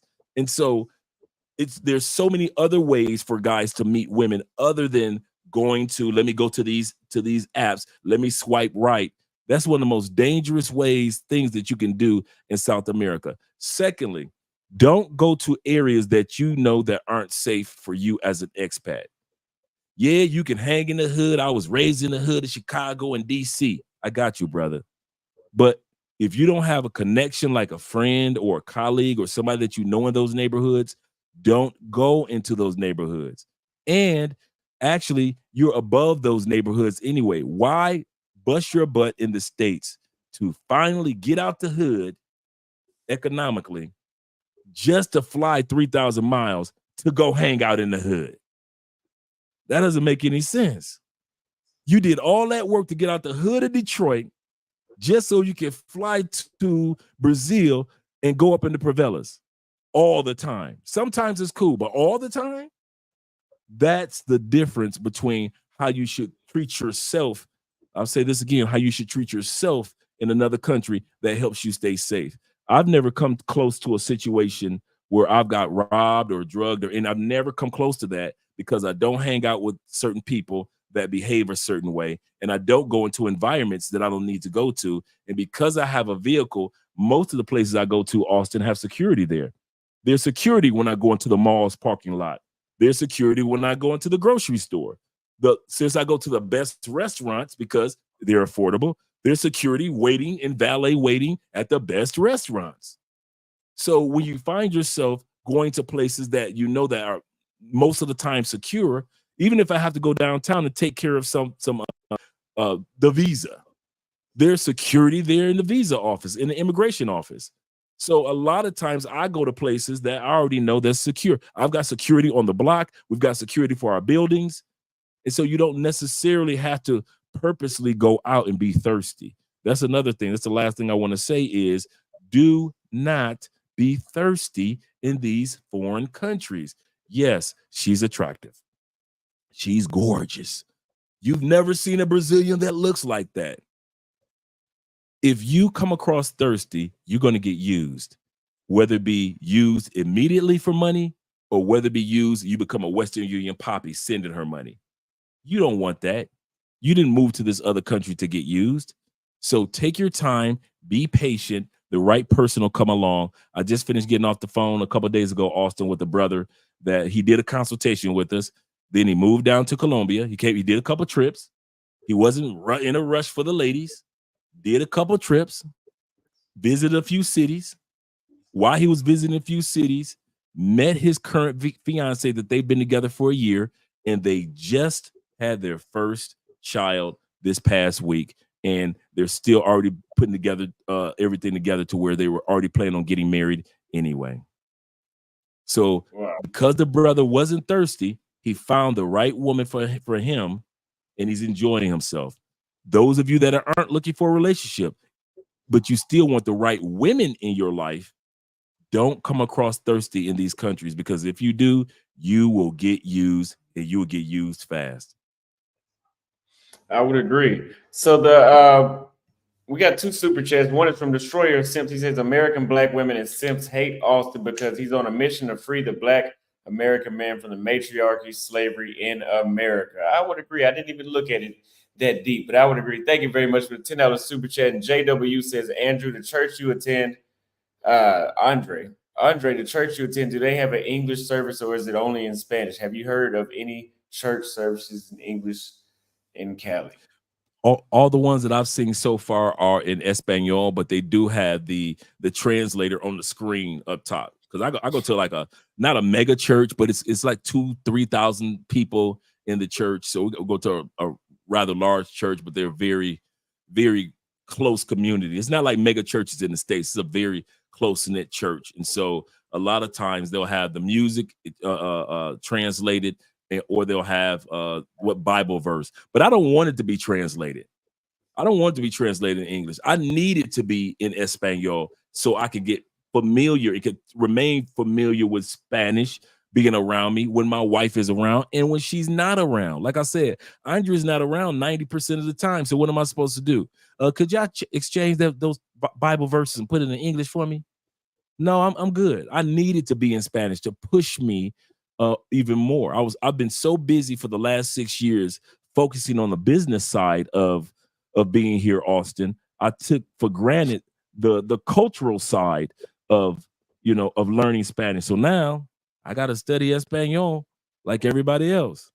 But at least I was able to establish myself on the business side. Great accomplishment, Dre. So now it's time for me to really put the same energy into mastering Spanish.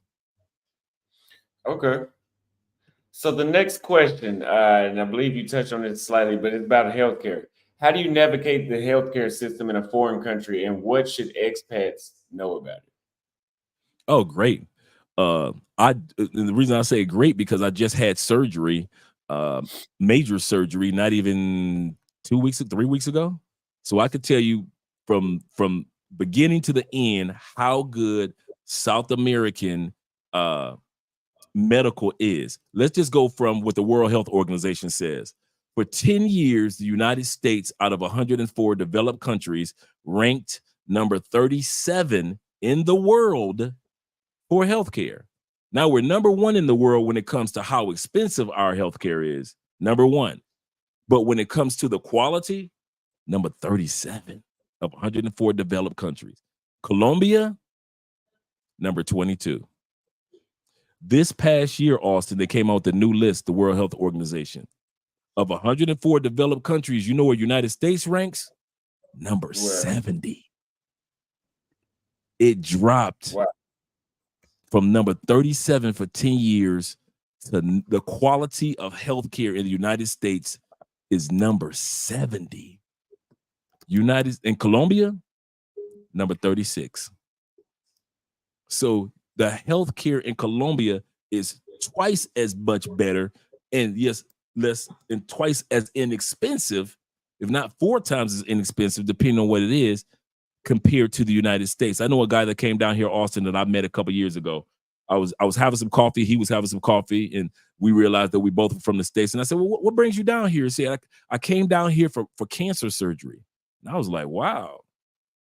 He said, no. He said, "Man, they did a great job." He said, "My copay for my surgery in the States was $12,000 just out of my pocket."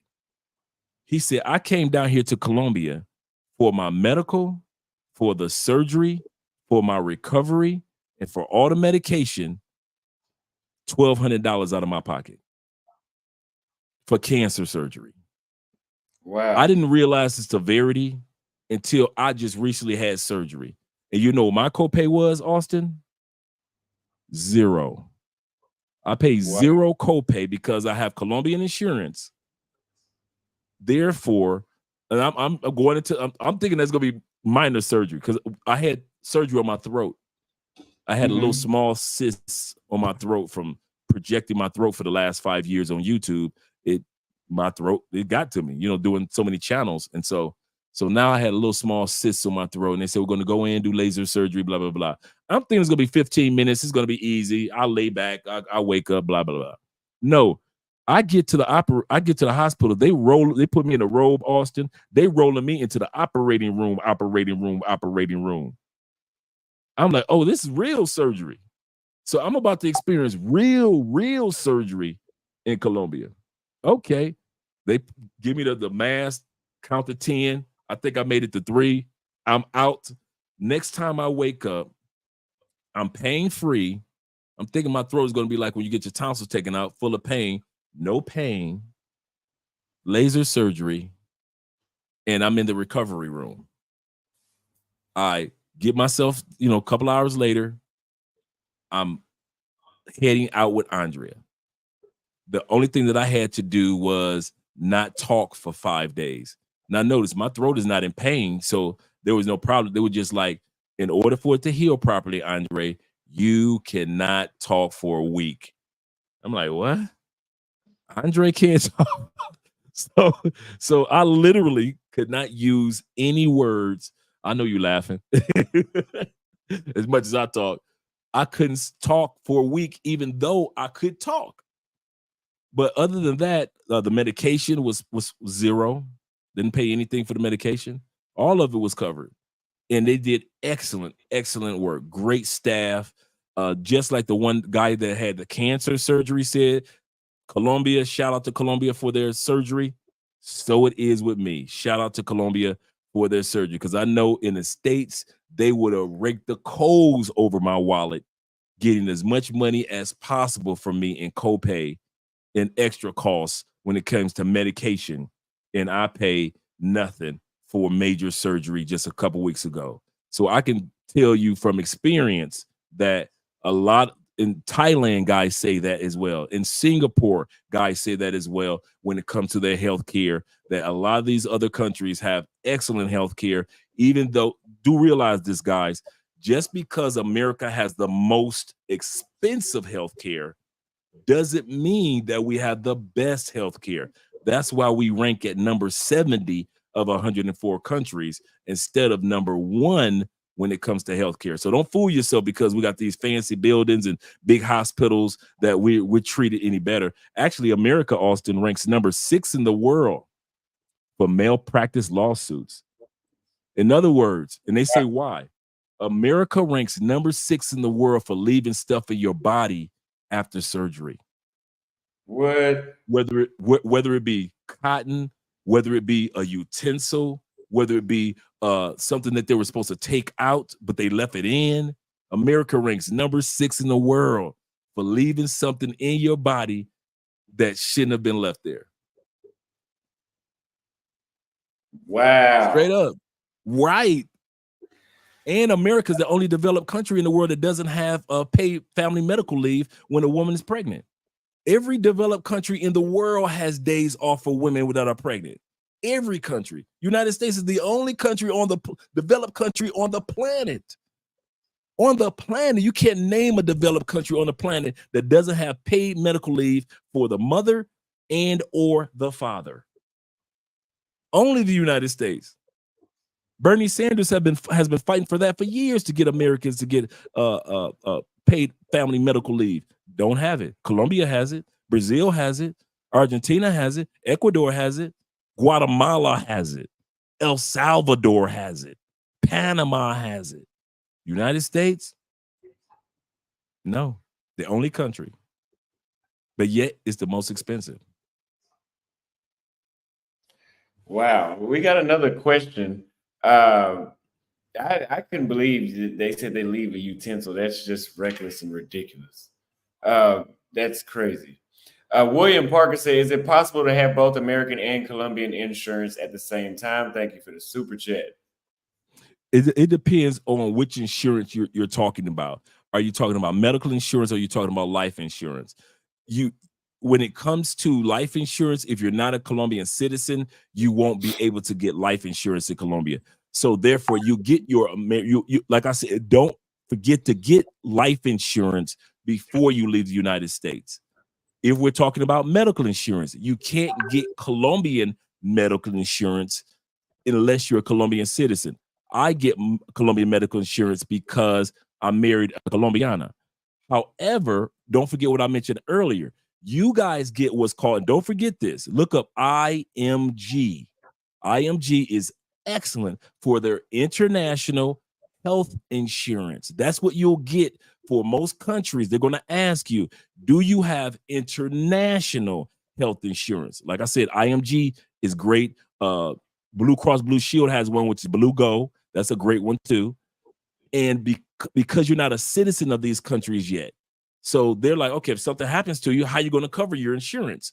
Well, I have international. In your case, you would say I have international health insurance, and it's not expensive. It'll take you 20 minutes to get it online, and they're going to ask you that for when you get your visa anyway.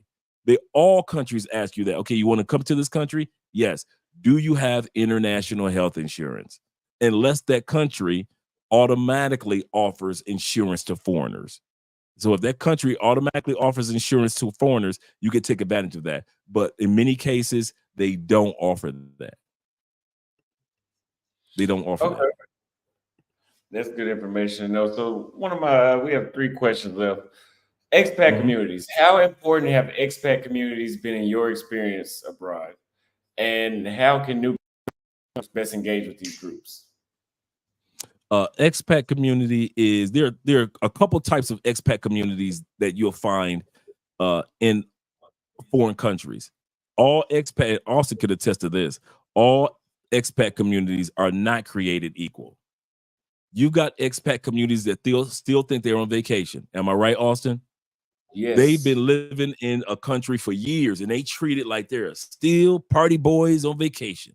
It's almost like a fraternity. Then you've got expats that are serious about their life here in other countries. And those are the ones that you want to be around. You don't want to be around the ones that still think they're on vacation because you won't get the real experience. You've got some guys that are down here and all they do is pay for play for the last 7-8 years. Like, dude, you live here now. What are you doing pay for play for all the time? But they will still do pay for play because they had that habit from when they were vacationing in these countries. So there's a difference between the expat communities. So everybody that's an expat, that don't necessarily mean you need to hang around them. So there are expats that are community that, as Austin well knows, that they are serious about living down here. A part of that expat community is some of the locals that they're cool with. And at the same time, they can show you where to get this from. Like if you say, I want to buy me a car, okay, they can show you where to get a car. If you have an emergency, those expats will make sure that you got money in your pocket just in case of an emergency. If you need to find out something that's like your visa, those local expats can help you out with your visa. Those are the ones that you want to be around, not the expats that are down here and they're still on party mode all the time. Nothing wrong with being on party mode, having fun.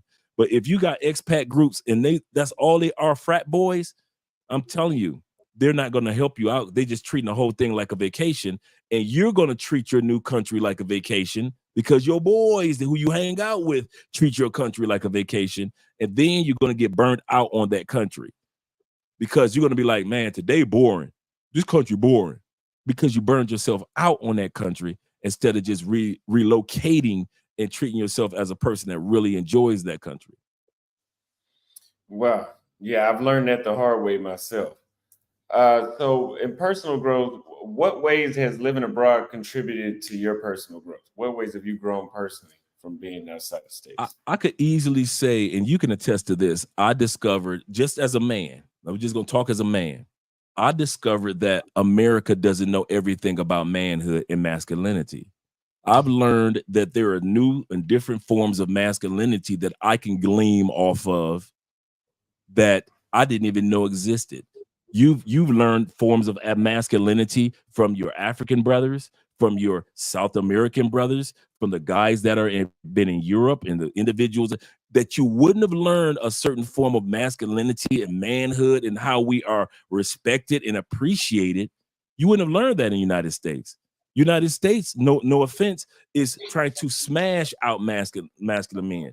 Only in the United States they use the term toxic masculinity. No other country says that except for maybe UK, maybe in Canada, westernized countries, Australia, New Zealand. But for the most part, masculinity is embraced. Women love a masculine man because it allows them to walk and embrace their femininity.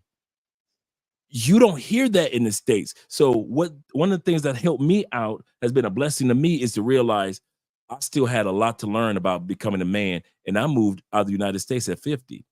So for a 50-year-old man to tell you there's still a lot to learn about being a man from other men around the world, that has helped me out quite a bit. In other words, also, you ain't got to be one of those rah-rah type dudes either to get your point across. In the States, everybody rah-rah. What? You ain't got to do all that. You don't even have to do all that. There are some, you realize there's nothing wrong with telling the other thing is that I learned, Austin, in the United States, you realize that you may see how that sexy, good sex woman, and you want to keep her around because you know it ain't gonna be another one come around like her for a few weeks, for a few months. But when you go to other countries, that beautiful, gorgeous woman that you were with, if she doesn't work out, no problem.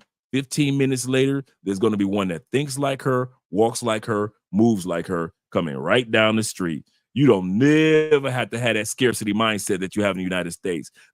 I'm Miss Boss B and I'm the diva and I'm the queen of the world. Yeah, okay, you keep that in the States, because in South America, in parts of Asia, and many parts of Africa, there are so many gorgeous sisters. So herds of hot old school Halle Berrys. Herds of women that are so attractive.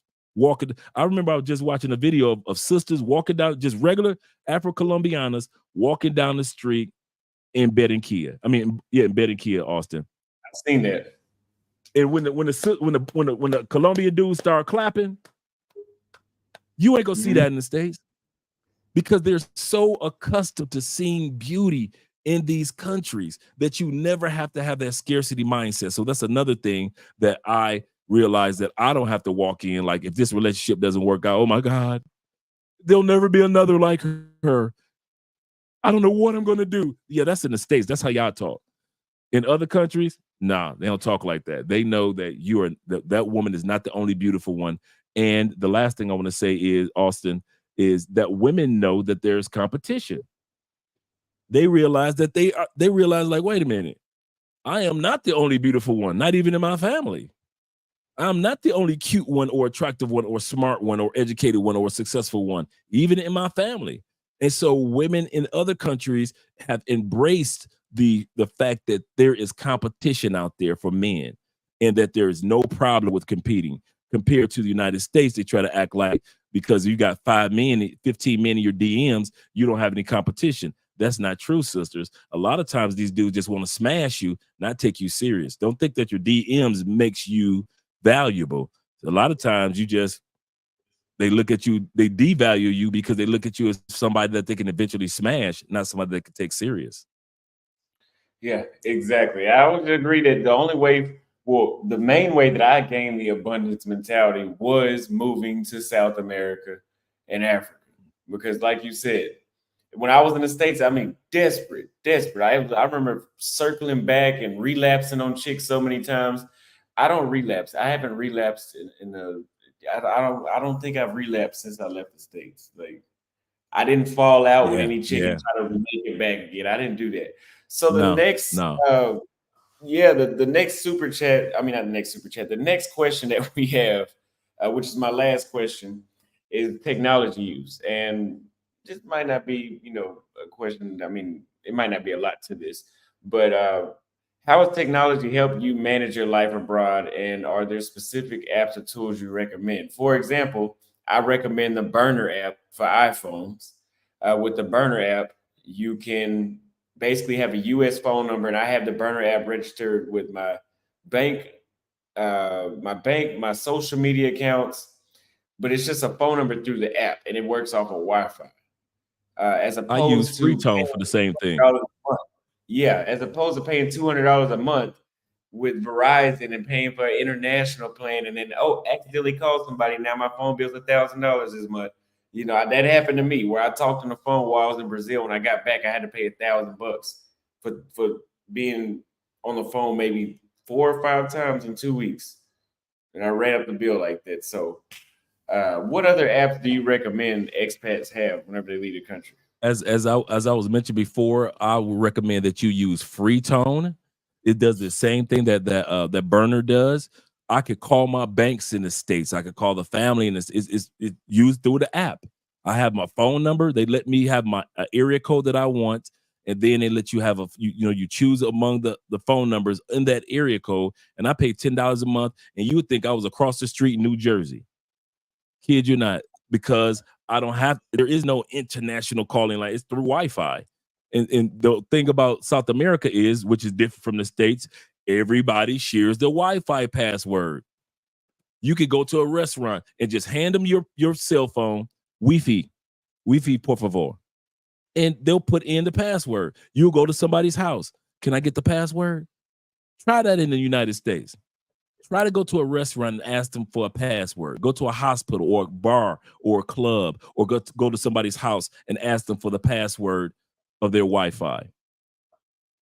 That's almost impossible for somebody to be able to give you that, because I don't know why, and it's not like the bill is going to go up, but at the end of the day, that's what you're going to do, and that's why Freetone is good. The other one that I use, that I discovered as when I travel internationally, I use Airlo. Airlo is a eSIM card. You'll be able to use Airlo and travel no matter where you go. You could choose what country, as you could tell, you could choose a country. It's an eSIM card, so you don't have to buy a SIM card when you go to another country. You can choose what region. In other words, let's say when we were in Europe, we chose the European SIM card. So I bought the European SIM card. And then when I purchased it, let me open up my Euro card. You see, I got that Euro link. I have access to over 39 different countries. And so therefore, I go in and you see I have that rainbow right there. Now it's not activated right now. Why is that? Because I'm not in Europe. But once I go back to Europe, my 3 gigabytes that I have here, they automatically kick in. And since it gives me access, Airlo gives me access to 39 countries. When we were taking the train from Barcelona, Spain to Paris, France, it just let go of the towers of Barcelona and it just kicked into the towers of France in Spain. I mean, in France. And so we were able to use those towers. When we flew to London, Airlo just automatically connected to the Wi-Fi in London. So if I wasn't using Freetone, I was using Airlo, the eSIM app. And so that's another thing that I consider. The other thing And Airlo is spelled like air low, like AIR low, Airlo. The two top is Airlo and Holify. Airlo I like because Airlo gives you access to over 200 countries around the world as an eSIM. So when you go to another country, we never have to look for an eSIM card and run around. None of that. And we also have the router, the eSIM card router. So let's say you're doing work and you need your router. You want to make sure you got good Wi-Fi. This connect Bluetooth to this. Yeah. Mm-hmm. And so you're able to go ahead and do your work, and it connects to 20 different devices. We have the regular router. This router right here, we have a SIM card. We did put a SIM card inside of this one, and we travel the world with this one.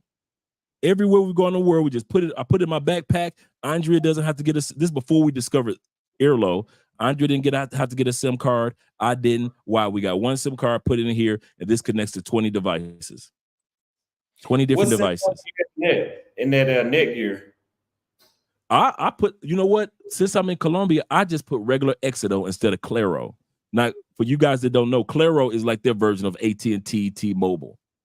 Exito is Walmart.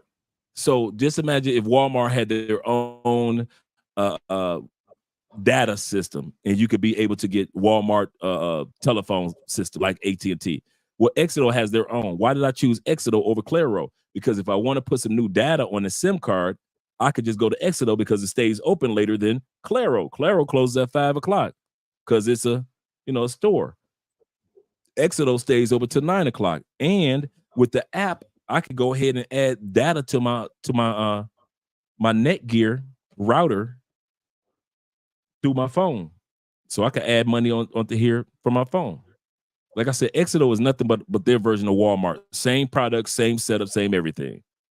And so as you can see that one right now, that I have a one on there, that one that you guys see up there right here is me connected to the computer right now. So I'm using this literally right now for my Wi-Fi. Wow. Yep, this is what I'm using right now for my Wi-Fi. So just in case you guys wonder how good it works. And so if I need more data on there, I just add more data to it. The other one that I recommend, if you're in South America, or at least Colombia, is Rappi app. Rappi is the app that is spelled RAPPI here in Colombia. Why get the Rappi app? The reason why you want Rappi is because it not only delivers food or groceries to your front door like DoorDash, but look at Rappi.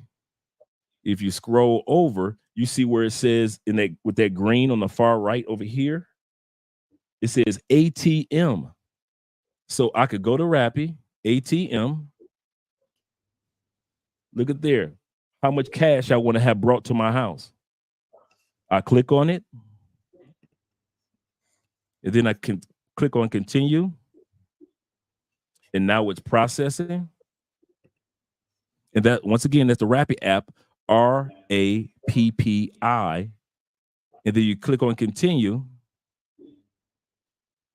And now it tells you at the bottom, it'll cost you 400,000 pesos, 430,000 pesos for, I don't know why my camera is not connecting to the directly, but you get 430,000 pesos. There we go. 433,000 pesos. That means that it will cost me $6 to have $100 delivered downstairs by a motorcycle. So, and I've used this like 70 times. So instead of me getting in my car, going to let's say Austin's here. Hey, Dre, what you doing? Nothing. Let's hang out. Oh man, I ain't got no cash on me. I got my cars, but I ain't got no cash on me. All right, I'll see you in a few minutes. While I'm in the shower, I go here to the Rappi app, order my cash. By the time I deliver, by the time I get out the shower, the Rappi motorcycle is pulling up outside. They give you a 3-digit number to verify who you are. They put it on here, give you a 3-digit number, and that you give it to the guy on the motorcycle. He goes to his phone and says, okay, you're the right person. He counts the money out. Bam. Now, a lot of guys will sit back and think like they would think in the States. Well, you'll get robbed like that. Rappi doesn't go to areas where that would take place. Rappi doesn't go to the hood, guys. It goes to, they only deliver in areas that are safe for the riders as well as the person that's receiving whatever groceries or food from a restaurant that you're ordering from. So you don't have to worry about somebody coming up behind your Rappi rider saying, "Yeah, we about to get him for the money." No, it doesn't work like that. But in the United States, there is no way you would have somebody deliver cash door to door. No way. And my Amazon packages, yes, we get Amazon down here as well. I've never missed an Amazon package, and I never had anybody stealing a package from my front porch. But in the United States, I've lost over $1,200 in Amazon packages in the United States. Wow. All the time, Amazon. Dude, and I live in a really nice area of Tampa. And these dudes were always stealing packages. Always stealing Amazon. Not one time in all these years here in Colombia has anybody ever stolen a package from us. And so once again, it's a different culture. So the Rappi app, the InDriver app is and that is EN Driver. And what that is their version of Uber. But it's better than Uber because you get a chance to negotiate how much you would pay for the ride compared to it automatically being set up for you.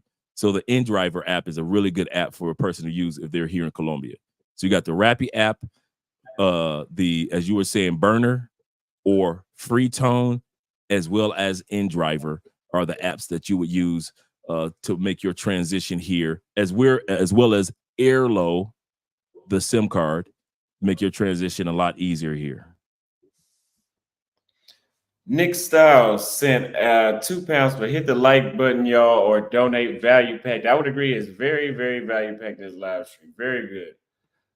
Yeah, and that was so. The last question I have, which is really a question, and then that'll be the end of the show today. What are your future plans regarding living abroad, and how have your experiences influenced those decisions? One thing that I experienced, and which you experienced as well, Austin, that you don't owe one country anything anymore. You can actually live in one country and enjoy other countries. So we're thinking about maybe we want to move to Portugal, or maybe we want to move to certain parts. So now we're looking at, once I get my citizenship, because our white brothers, they're getting what's called passport portfolios. You got rich white dudes right now that are collecting passports from around the world. So if you think that we're rare breed, no, white brothers are collecting the passports. And so this is what we're doing as well. And so our goal is to Andrea have her second passport, me have my third passport. So we're looking for another country that we can go to and enjoy for quite a few years, have our children there, because we want our children to be born with two passports, if not three. The country in which we live in, a Colombian passport, and a U.S. passport. As soon as the child is born, and we've already done the DNA test to verify that I'm the daddy, and the child is born of U.S. descent, in other words, within a month, we can apply for a Social Security card, as well as our child's ID and our child's passport in the United States, as well as Colombia, as well as in the country in which we're living in. So Andrea will have at least two passports. I'll have at least three passports, and our children will be born under at least three passports. So that's what our future goal is, as well as buying property around Colombia, because it's so inexpensive compared to the States. The States, they're trying to push everybody out of the market, with the average house in the United States now going for over $425,000. No. You know how many houses and complexes that you can purchase in another country that's fully developed compared to paying $420,000 in the States? Yeah, y'all can have that one. But at the end of the day, that's what our plans are, is to take advantage of global opportunities. Because that's what passport bros and blue book gentlemen and passport kings and passport sisters, that's what we do. We hold no obligation to just one country anymore. We love our country. We love the United States, but we hold no one country obligation to the United States only. Statistics show that over 68% of Americans will be born and will pass on within a 50-mile radius of the hospital in which you were born. Wow. 68%. If you were born in Dallas, you got a 68% chance that you will pass on in Dallas. If you were born in Philly, you've got a 68% chance that you were born in Philly. So we already know most people in the United States, no matter what race, color, creed, y'all ain't going nowhere. Half of y'all watch us for entertainment anyway, and we appreciate it. But for those that do want to relocate, I hope that the information that we shared today was very helpful. And if you don't mind me, Austin, I'd like to talk about at least a few things don't do when it comes to relocating. Don't relocate for love. I will say this again. If you got you a Dominican girlfriend, don't relocate because you got a Dominican girlfriend. Relocate to Dominican Republic if you like the Dominican Republic itself. Because if that relationship ends, now you're stuck in a country that you don't want to be in. Second thing is, don't relocate because the country was fun. How you look at a country as a vacationer is going to be completely different from how you see it as a relocator. The last thing is, don't relocate to another country if you are running from something in your home country. You know, my heart was broken in the United States and I'm running. No. Relocate because you are interested in what's out there, like Austin did. Austin said, hey, this is not working in the United States. Let me see what else is out there in the world. Relocate for reasons like that. I relocated because of let me see what's out there in the world. Many of us do that. But don't relocate because you had a bad experience of life in the United States. You think that's the only thing of relocating is going to help you, because relocation is great. It's therapy. But at the end of the day, whatever problem you had might follow you. So make sure that you don't just relocate to another country. You haven't solved the issue of whatever that is that you're dealing with. It's resolve it at home, and then you really have a good time relocating to another country. Yes, very valuable info. And D Thompson sent $5 on Cash App. He says, great info and live stream, brothers. Thank you for the super chat. And we got another one right here from Black Scorpion. He sent $5 for outstanding stream, fellas. Thank you very much for the super chat. Yes, I definitely think today was very informational. We'll use my strategy, and I will cut basically every single question into another video. I'm going to take the valuetainment strategy. I'm going to do it like 7-8 minute videos per question, so the people that didn't watch the live stream can watch that part. That's what I do. Yeah, it's a great strategy. So can you tell everybody where they can find you at, and then that'll be it. Well, you guys can find us on YouTube. We just talk about one channel. You can find us under Love Crossing Borders. Really easy to spell. You can see the logo in the background, Love Crossing Borders. And so we've been, like I said, we've been on YouTube as a couple and sharing information for those that want to find love across borders or fall in love with the borders that you cross.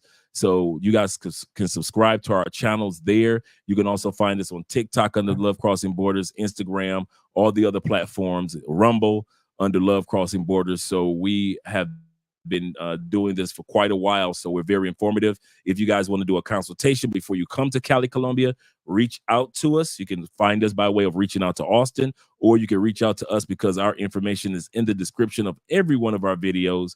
So if you want to come down here, for example, if you're coming down here for the Afro-Colombian Festival, where over 300,000 Black people from around the world come together and celebrate Blackness in Colombia.